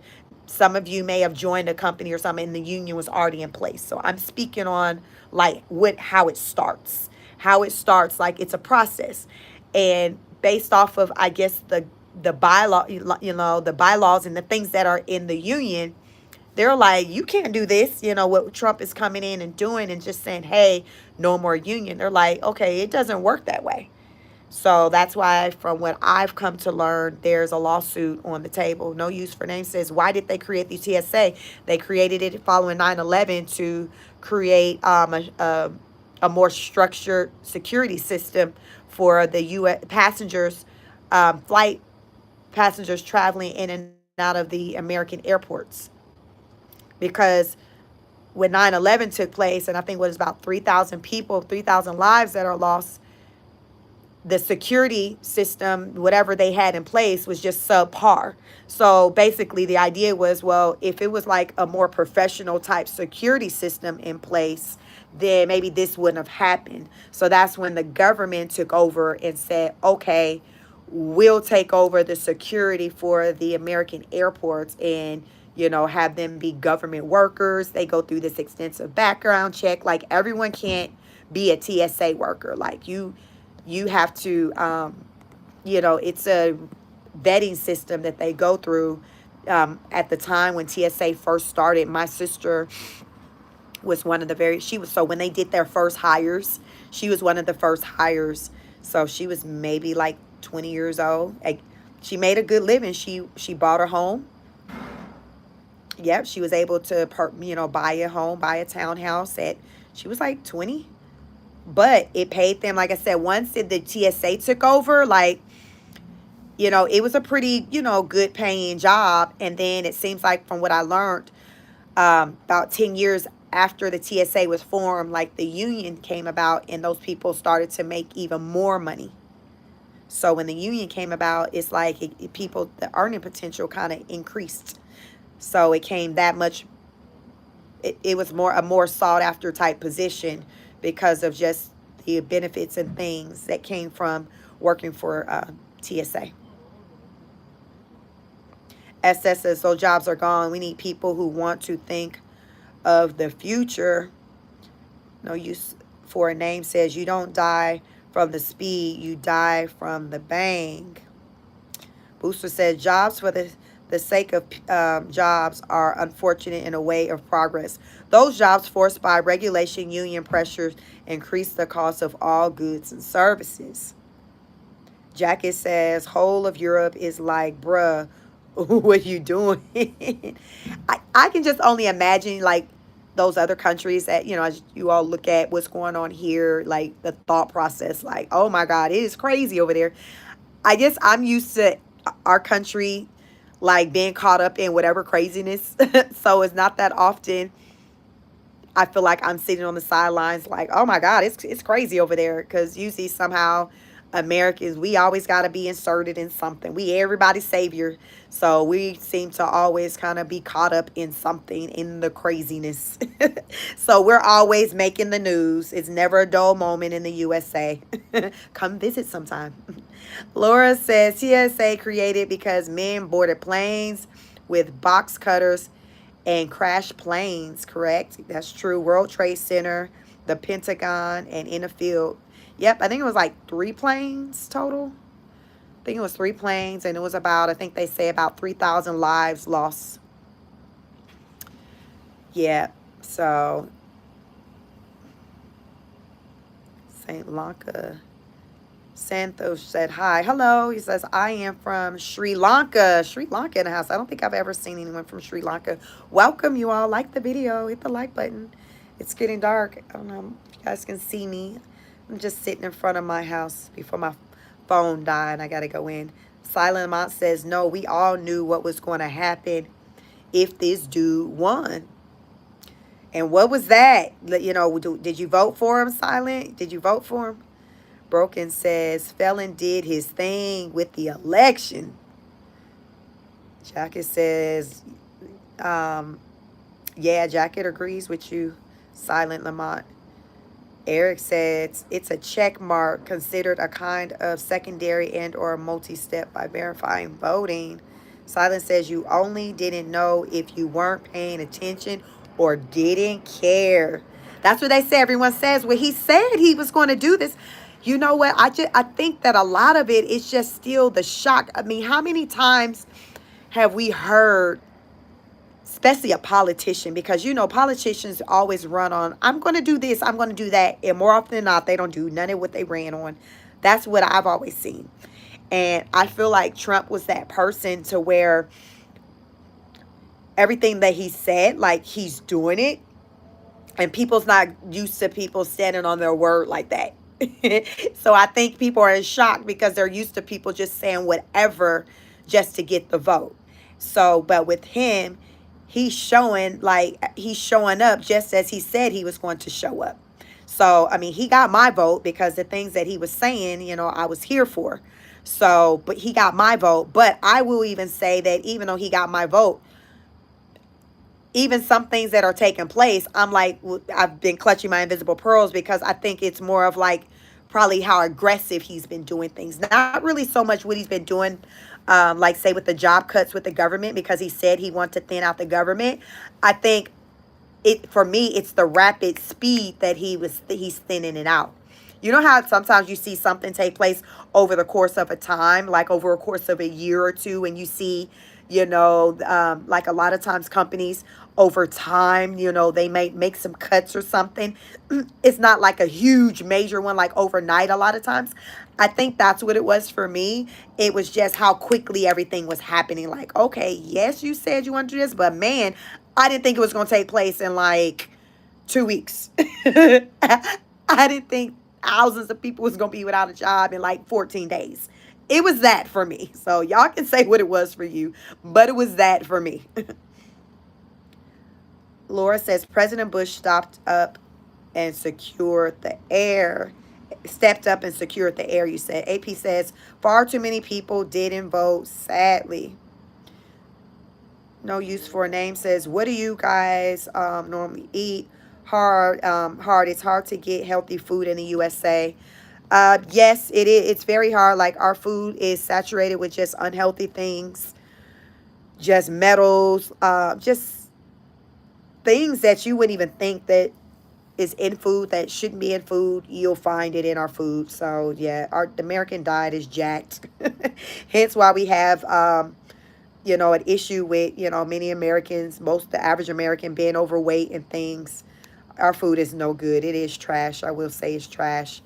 Hopefully that will change, but right now, yeah, it's not good at all. People are always encouraged to like grow their own foods and things like that. I think more and more people are starting to jump on doing that, but a lot of people, and I would say including myself, still just buy the foods that are off, that are sold versus I don't grow anything. I'm just not there in my journey. Listen, I'm gonna pray over that food and just hope for the best, because really, if you get hung up on all the ingredients that's in the food, like you wouldn't eat anything. Like my husband's literally, it feels like every day he's removing something that he's not eating anymore. The most recent thing is like the Girl Scout cookies. It was, you all seen in the media a couple weeks back, it was said it was something found in the Girl Scout cookies. I don't know if it was like metal or something crazy found in the Girl Scout cookies. So now he was like, that's it, no more Girl Scout cookies. So it's always something that can be found in something in everything, I feel like, that we eat that you're purchasing. I mean, this is, what do you do? Like, I take my vitamins. I'm out here on a wing and a prayer like many of you. Listen, I'm just trying to make it. I'm just trying to make it. I'm just trying to make it like the next person. Jackie says even cucumbers are almost for, I guess, your currency a piece. Laura said we just have a lot of fatty foods, sugary available. Yeah, it's more than that. It's a lot of stuff, bad stuff in our foods as well. So it's fatty foods plus just other stuff that shouldn't even be in it. I'm not a label reader like that, so, but I'm sure I probably should do better than what I do with reading labels, because the stuff that I come to learn that's in foods, it's just like, oh my God, listen, like, what are you gonna do? Just live off of air and water? And even the water ain't even clean everywhere. And then the air, they say, is not good. So what are we doing? What are we doing? What are we doing? Tell me what the solution is, because it's something wrong with everything. Oh my God, I'm just be like, can I live? Like, can I live and do YouTube? Can I live and just talk? Let me just live and talk. Y'all know I like to talk. Let me just live and talk. Can I just live and talk? Oh my goodness. Laura, yeah, you're right. Everything changed after 9/11. Jackie says, yes, Laura, and they dying because y'all can't even go to the doctors. Booster says, if you live in a food desert, you need a farm. So, yeah, I live in the South. So it's more, it's I have a nice size backyard where if I want to grow some things, I could. I have seeds, for things that I bought, during the pandemic in preparation for if I were to have to, grow my own, like vegetables, fruits, and things like that. But, child, as long as Kroger's open, Walmart open, Dollar General, I'm going to be running in there. I'm just not there to grow my own foods, but a lot of people are because they're tapped into the um, the things that are in our foods. That's not good. King Roo says, I heard that if you enter into the union contract, it's the building that gets unionized. So no matter which business that takes the building, it's still unionized. Okay, King Roo, I've never heard that before. That's an interesting idea. That's interesting that it's centered around the building because I don't think every industry, I don't think every industry has a union or warrants a union. I don't know. So that's it. That's interesting. I never heard that one before. But thank you for sharing. Eric said people are still dying. They sure are. Booster said in Canada, if you can't see a specialist, they offer you they offer you to see. Oh hell no. Oh, that's how they doing. That's how they moving in Booster. That's their solution. That's their solution. Okay. Wow. No, you says it's just too good, Jacket. I also love my coffee. Yeah, I'll only drink coffee in when I'm in my office. I don't drink coffee any other time, and I just do it in my office because just really because I'm just there. Otherwise, I don't drink it.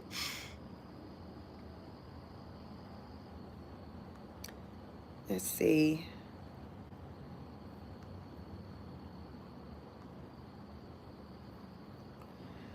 Booster says nothing is free. Any expense must be covered by revenue or it is a debt. So when you say that, so like when they talk like Canada, they say they have free healthcare. So are you saying like no, it's not free? They're paying for it like in other ways?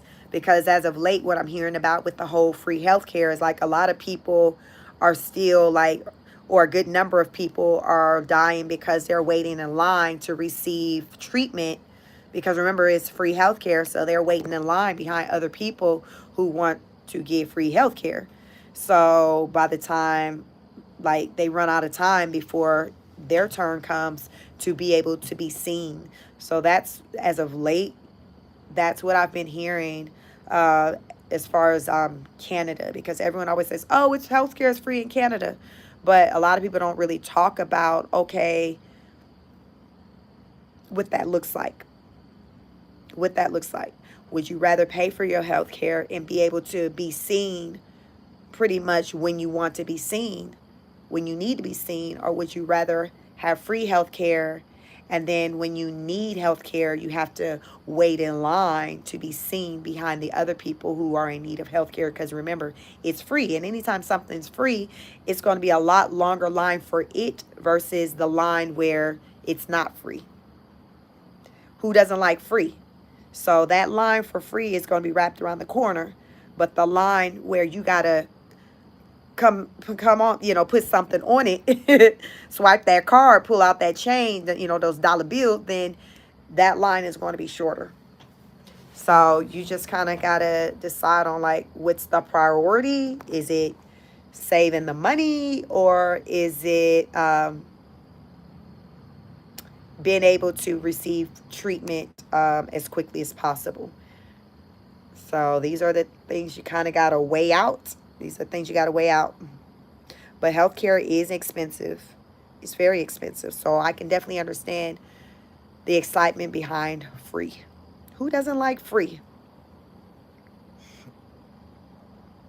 Jacket says, but yay, free healthcare is awesome. Yeah, it's awesome, and the idea is you to be able to gain access to it when you need it, right? Booster says again, not free, not free, no matter how many times it is a repeated. It's double speak. No Use says there is no thing like free health care. Booster says the Trump campaign on no new wars and bring manufacturing back to the USA.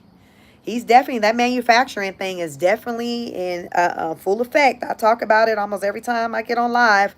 I provide updates centered around these jobs and manufacturing. Um, the corporations who've said that they were moving their businesses here to the USA. Like the manufacturing is coming back. It is coming back.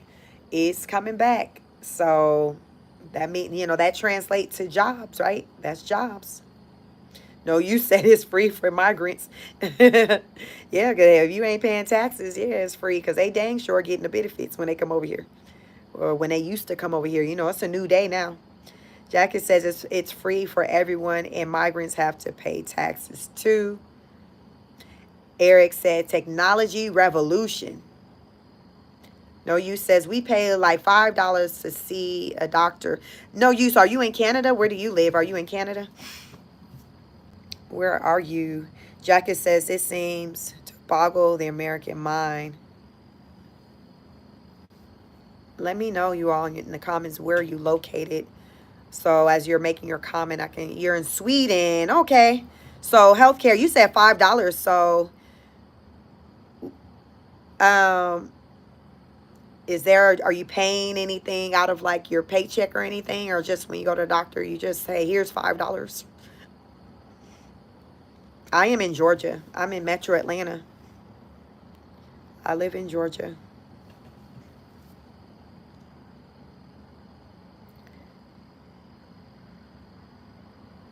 Booster said we will see how that works out in our lifetime. Jacket, you said, well, ambulance is, see, I don't know with your currency. What country are you in, Jacket? Because you're putting in the dollar amounts for your currency. No, you said tax and then $5 visit. Sounds affordable to me. So, yeah, it's definitely not like that here in the USA. Have you ever visited? Hey, anyone who's not from the USA, with all that's going on here, do you desire to come visit? Do you desire to come visit? Or you like, we got to wait for the next administration. Too soon, Sheik, too soon. Have you ever been to the USA? If you have, what state did you visit? Okay, Booster said Jacket is from Islam, UK. Okay, thank you for letting me know that, Booster. You say your guest. Okay, thank you. No, you says high tax on the tax on tax. Okay. Jackie, you say you are Muslim. You're in the UK though? You're Muslim. Okay. Jackie said the tax is good. Okay. Booster said Muslim and T. What a tough spot you must be in. I'm good. Jackie says they're good. Jackie says Allah loves everyone. Booster says you are loved though by God. Yes, yeah. Listen, we need something to believe in because it gets so heavy in our day to day. So it's like everyone need to find something to believe in, whatever it may be. Yes, something, because it's a lot. Booster says she could spit at like 1,200 words per minute. Y'all know I be talking. I'm about to get off of here. I went to soccer. I'm a soccer mom. I came back. She's so fast. Y'all think I talk fast? You all, it be so much. What's up, Francis? How you doing? It be so much. I learned so much information, and then I try to reflect back on it, so therefore I can let you all know, the information that I have, because I have it in here. So it's like, I study. So I'm enlightening myself while also being able to come out here and enlighten you all, and to encourage, to get a dialogue going. That's what it's about. Thank you, Joseph. Joseph, welcome. You said you're beautiful. Thank you so much. Welcome. You all hit the like button. Booster says everyone is trying to win the arguments online, in person, etc. We need to love our families, ourselves, and our Lord Jesus Christ. I like that. Margaret says, I believe in Trump. Okay, Margaret. Listen, I believe that he's working to get our country in a better place. So I'm with you. I believe in him and what he's doing right now as well. King Ruth says, I won't even cross the Detroit Windsor border until Trump is gone. I'm in Canada. Oh, thank you for answering my question. I was wondering, y'all trying to come over here? Y'all like, Sheik, not no time soon. Jesus says, Jackie says, Jesus was not the son of Allah, but he was a prophet. No, you says, I love North Africa, Costa del Sol, Spain. The climate is great over there. Okay.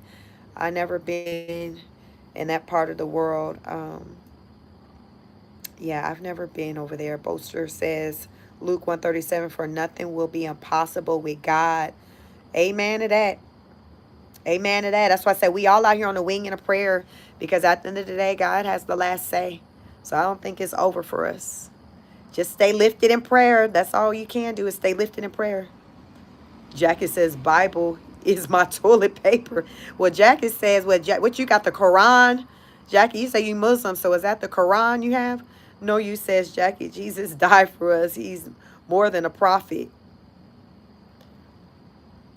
Ryan, what's up? He said, people really get offended so easy over religion and politics, don't they? Oh, yes. So much. Like, before I started talking about, politics, like, I really was hesitant for a long time about coming on the internet and talking about politics. Like, I would say for maybe the last maybe 6 months, my mother was on me like, you need to talk, with talking about politics. And I would be like, no, no, no. Because in the U.S., it's such a sensitive to politics and religion. They're such sensitive topics to where I just didn't want to ruffle any feathers, just with, at that time, me being a smaller content creator and growing my platform and what I had going.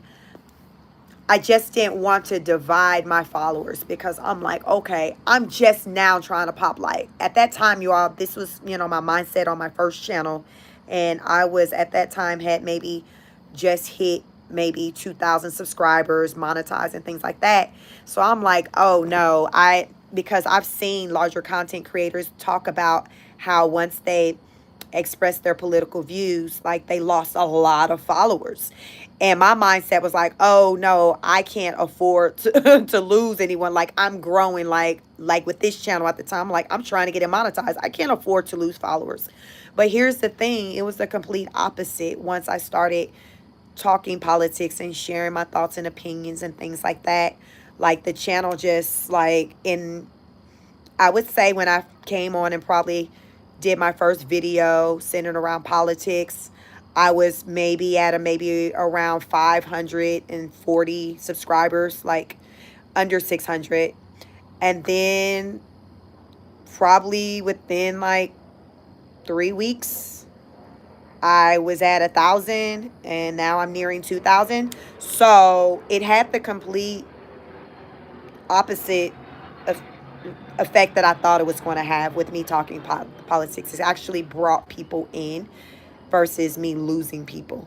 And even if I did lose people, it was far more people coming in than I lost, that I didn't really even notice like that, because the way that that people are following me, this channel is growing faster than my other channel, which is bigger right now, but soon this channel would probably outgrow my other channel. And it's just really, me coming out here and just sharing my truth, talking my talk, being unapologetically me. And so that's what I do. That's what my content is centered around, me talking my talk about just current events and the things that are going on. So that's my content for this channel on Sheik Speaks on It. So if you are here for that type of content, like the video, like, share, and subscribe. Make sure you have your notification bell on, because I don't typically schedule my videos. Every now and then I may, but most of the time I'll just pop up and be live. So just make sure you're following me. So when I do go live, you'll know. But I do car chronicles. So if you're new to my channel, during the week when I'm driving into my office, I'll do what I call car chronicles. So while I'm driving, I'm just talking about whatever's on my mind centered around the climate of today in the USA, as it pertains to like politics, the economy. So I'll typically do those like on Tuesdays and Wednesdays because those are the days I'm usually driving into my office. Other days, it's just maybe like a walk and talk. But yeah, so make sure you tap in if you enjoy this type of content. I promise you, I don't bite. And my mods, they're kind of fierce, but they don't play. Just have some act right, be respectful, and they welcome you with open arms to come on in here and talk your talk. And if you have a comment that you want me to see, you might hear me say put some color in the chat. That just means drop a super chat because it's going to come up in color and I can see your comment easier because it's in color. Tonight is a light night. If those of you who've been to my channel before, right now I'm seeing 38 people. This is very, very, very, very light. On a lot of nights, it's thousands of people. It's hundreds of people in the live. Like it's thousands of people that will come through, and it'll be hundreds of people at any given time, maybe in the chat, even thousands. Crazy, crazy. It just varies. It varies. So if you just now found my channel and you're like, oh, this isn't too... It's very light right now. The next time you come to my channel, it can be a completely different experience, meaning that it could be far more people watching the video, engaging in the chat, a lot of trolls. So these type of moments, I appreciate them. And that's, I try to talk to you as long as I can because it's not crazy. It's like a number that's like not off the chain. And and I don't feel like my mods are kind of being like really overworked. So tonight it's very light. But those of you who know how my channel moves, it gets crazy. It gets crazy over here. But in all, we have a good time. And we talk about a lot of things. Ryan says USA must be able to argue politics and not get crazy. Otherwise, it's dangerous. Politics is just the conversation. Yeah, I mean, we make it a conversation over here. Junior said is so what's coming with the tariffs? So with the tariffs, Trump is like, okay. So yesterday he showed a list of all these countries that we are putting tariffs on. So, it's just damn near all of them. It's just any country you can think of, they on that list. So he's showing what the tariffs are that they have on us, and then he's showing the tariffs that we have on them. So as of like tonight or last night at midnight, he assessed a 10% tariff on all the countries for like all your imports. So just about anything that you're importing in here into the USA, it's a 10%. Now, that's on that. On top of the 10%, he added a reciprocal tariff. What that means is that if you're a country and you have tariffs on us, he's saying, hey, we're going to match that same energy and put that tariff back onto you. But here's the thing. All these countries on this list, you can Google the list. Google the list of countries with the reciprocal tariffs for the USA. It'll come up. And so all these countries, so there's this list he has, and it has all these countries that with their tariffs are the tariffs that they have on us. So he'll have one column and it'll show like Canada, the percentage of tariffs they assess on us. And then it'll have another column, USA, reciprocal tariffs. And for every country, our reciprocal tariff is less than the tariff percentage that that country has on us. For example, if Canada's tariff on us is at 150%, our tariff on them is at 25%. You see what I'm saying? So even though we assess the tariff on them, their tariff is far greater on us than we have on them. So that's where we're at. So Trump, even though he's calling it a reciprocal tariff, technically is not even reciprocated like that because it's not even it's not even apples to apples. It's like, to me, a reciprocal is probably going to be, okay, Canada, if you assess 150% tariff on us, we're going to assess 150% tariff on you. You see what I'm saying? To me, That's kind of reciprocal the same. But he's not even doing that. He's just saying, okay, well, we're just going to assess more than what we were doing. But it's still not even as much as what you've been assessing on us. That is what's going on. So he's like, I don't understand why y'all mad at me when these countries have been assessing tariffs on us for years, far greater than what I'm even doing today on them. I'm still not even meeting them with the same energy that they're putting on us. I'm still not doing it. So what is the problem? What's the problem? And nobody want to talk about that part. Everyone wants just to talk about, oh, him putting those tariffs on them, but nobody want to talk about these countries that already have these ridiculous amount of tariffs already on us that's been on us for forever.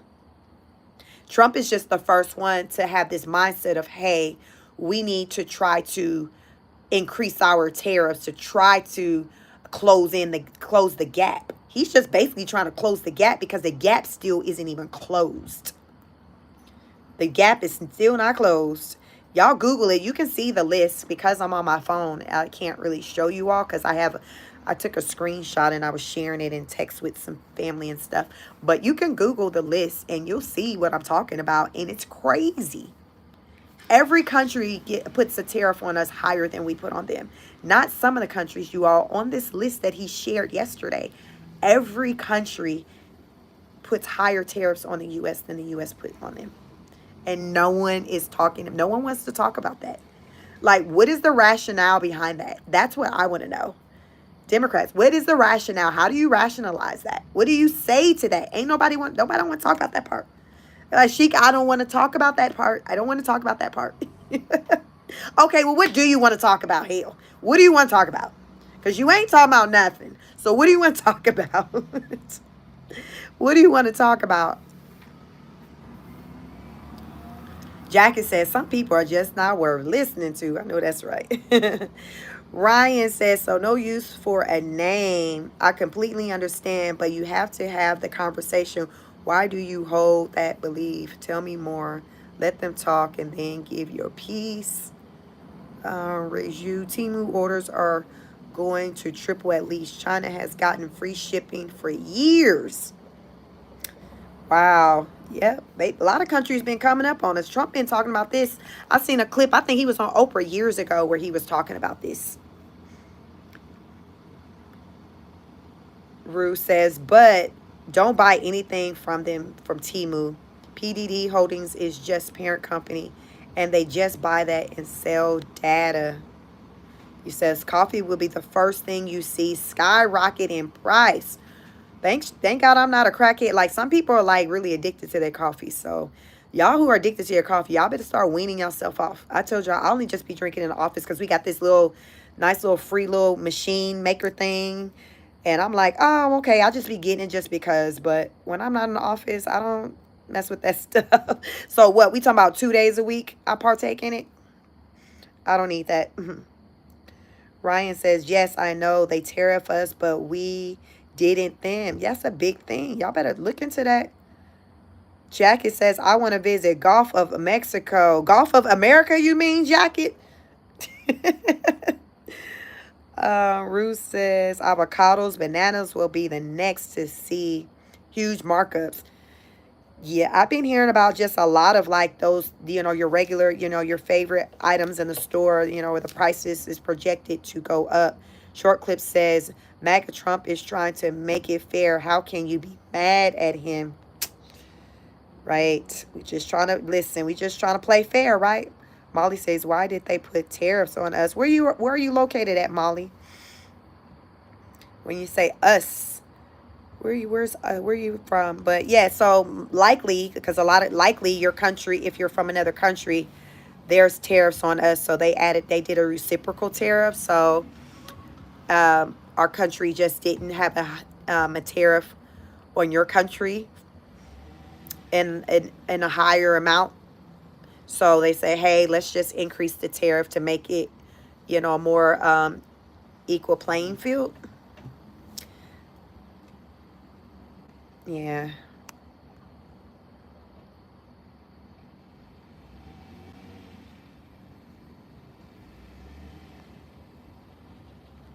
Uh-oh. Trying to get through some of these Comments.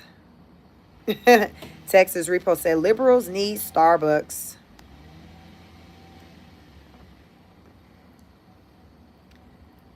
Ninja says yes, easier story to tell yourself, but Trump is using y'all so hard you're whipped beyond the belief. Yeah, that tariff situation, regardless of even like if removing Trump out of the equation, like as far as with the talking point, and just look at tariffs that are assessed on our country and then the tariffs we assessed on other countries, like again, make it make sense. How do you rationalize that? How do you, it's like, it's just not fair. Like it just doesn't make sense to me that other countries can bring goods into our country and we assess them at no tariff or a really low tariff amount, 10%, less than 10%. But when we want to bring goods into their country, they want to add a tariff of 50%, 100%, 300%. Like, how does that make sense? How do you rationalize that? It's not fair, right? It's not fair. How do you rationalize a country saying, well, if you want us to sell your good in our country, we're going to charge you this extra amount. But, we want to sell goods in your country too, America. So this is the amount we're willing to pay. But China, but you charged us this. Well, yeah, so what? But yeah, if you want to come over, yeah, we know we charged you out the behind, but we just still don't feel like it's fair for you to charge us more than 6% for the goods that we want to bring in your country. Like, don't that sound crazy? Don't, like, that's what it is. Like, it doesn't make sense, right? Like, don't, sometimes when you got to repeat stuff, you be like, damn, that do sound crazy. Kind of like, don't worry. Listen, don't worry about the $600, the 600% tariff that we assessed on these goods that you, don't worry about that, Trump. Don't worry about that. Let's talk about the 25% tariff you want us, like, are you kidding me? But that's what's going on. It's just like they feel like they can do it, but you can't do it. And Trump like, no, no, no, no, no, no. No, no, no. No, no, no. So that's where we are with that. It is what it is. It is what it is. We're seeing changes. The tariffs are in effect. We will see over time if they work out the way President Trump expects for them to. And I feel for the most part, yeah, they'll be favorable. I think more countries will comply with whatever it is that he's wanting from them. And we'll be on the good foot.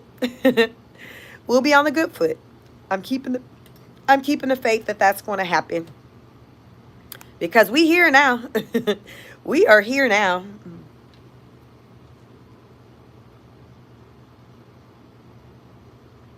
No use says, you guys understand tariffs and how the economics were only monkey stage.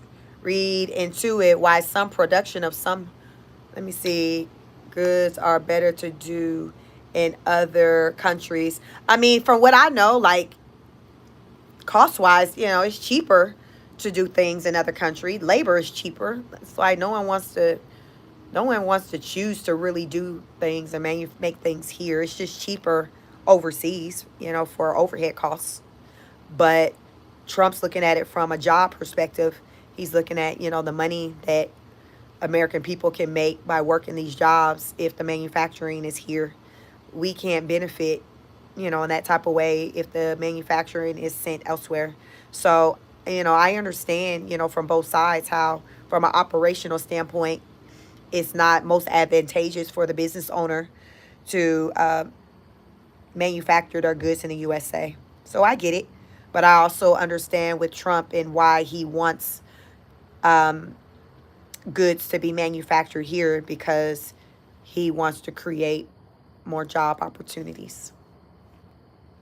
And that's what's most important to him. And his thing is, okay, an incentive to do that is I won't hit you with a tariff, because if you do continue to do your business, with other countries, and they, your goods have to come back into our country, then we're going to assess this tariff. So I see it from all the different sides. So, but from a business standpoint and a logic from him and him trying to make money for our country and jobs, I follow his logic as to why he's doing it.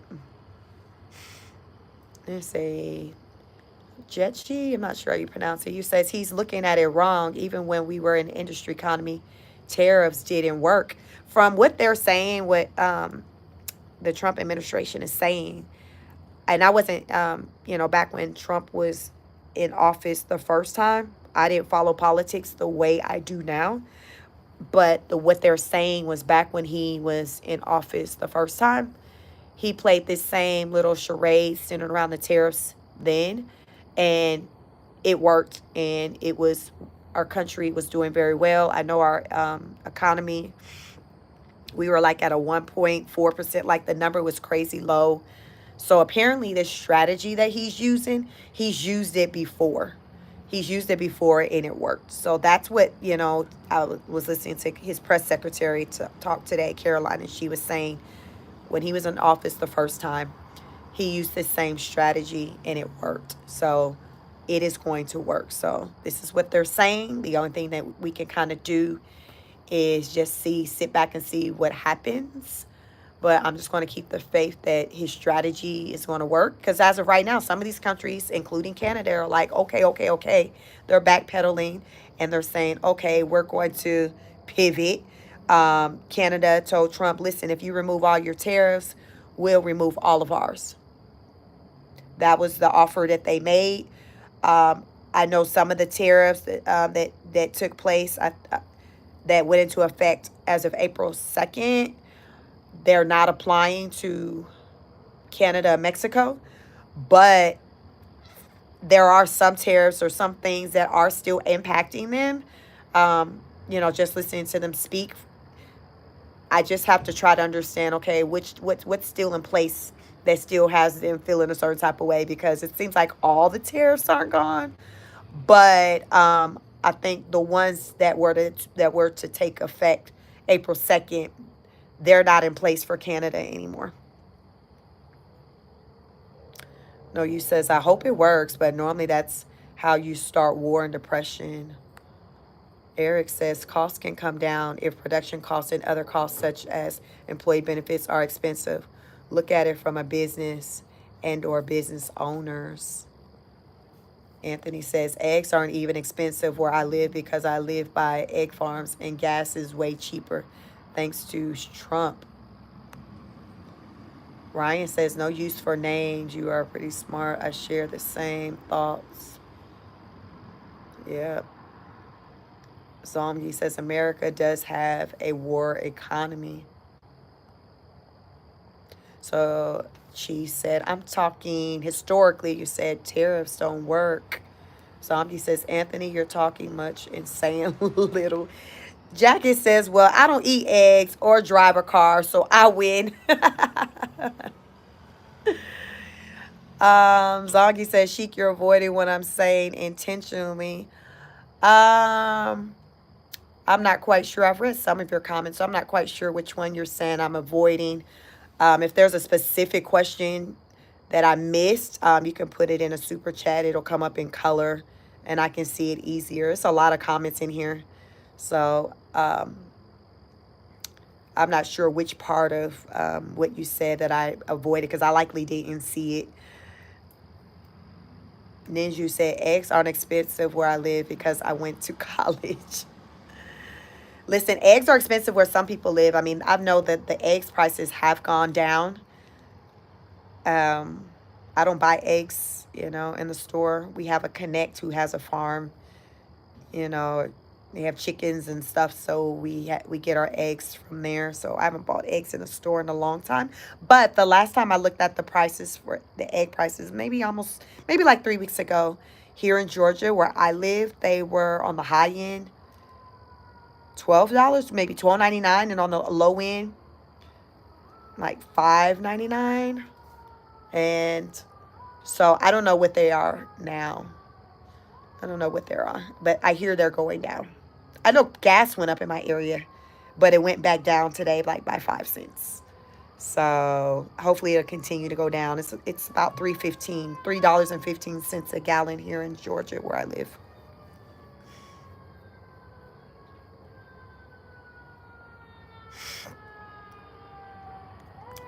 So yeah, it's about we all just gotta kind of stay tapped in. Stay tapped in. I do the best I can with trying to follow what's going on and come out here and talk to you all. So I want you guys to continue to do the same thing. Rock with me, subscribe, come back. I'm sure I will be back here again over the weekend. So we can catch up some more and just talk about the latest, the updates with everything that's going on, because this whole tariff thing is definitely shaking up the country. It's really shaking up the world. And that's the thing. The things that take place here in the USA, it like impacts like everyone. Like we're the USA. We're like, who's more powerful than us? So we are like the shot caller. Like we make stuff move. We create motion, whether it's good or bad. We create motion. So it's always something to talk about. I will say that there is always something to talk about. Jackie says everything could be cheaper, but corporations are greedy. I agree. I agree. Corporations are greedy. The rich continue to get rich. Okay, so Booster says we are so regulated in USA. It's cheaper to export than to keep and use here. Yeah, it's most of the things here is imported. That's why the expectation is that goods and things are going to go up on everything, because mostly the things that are in the U.S. are imported, and if there's a tariff on imports, then someone has to pay that extra cost, right?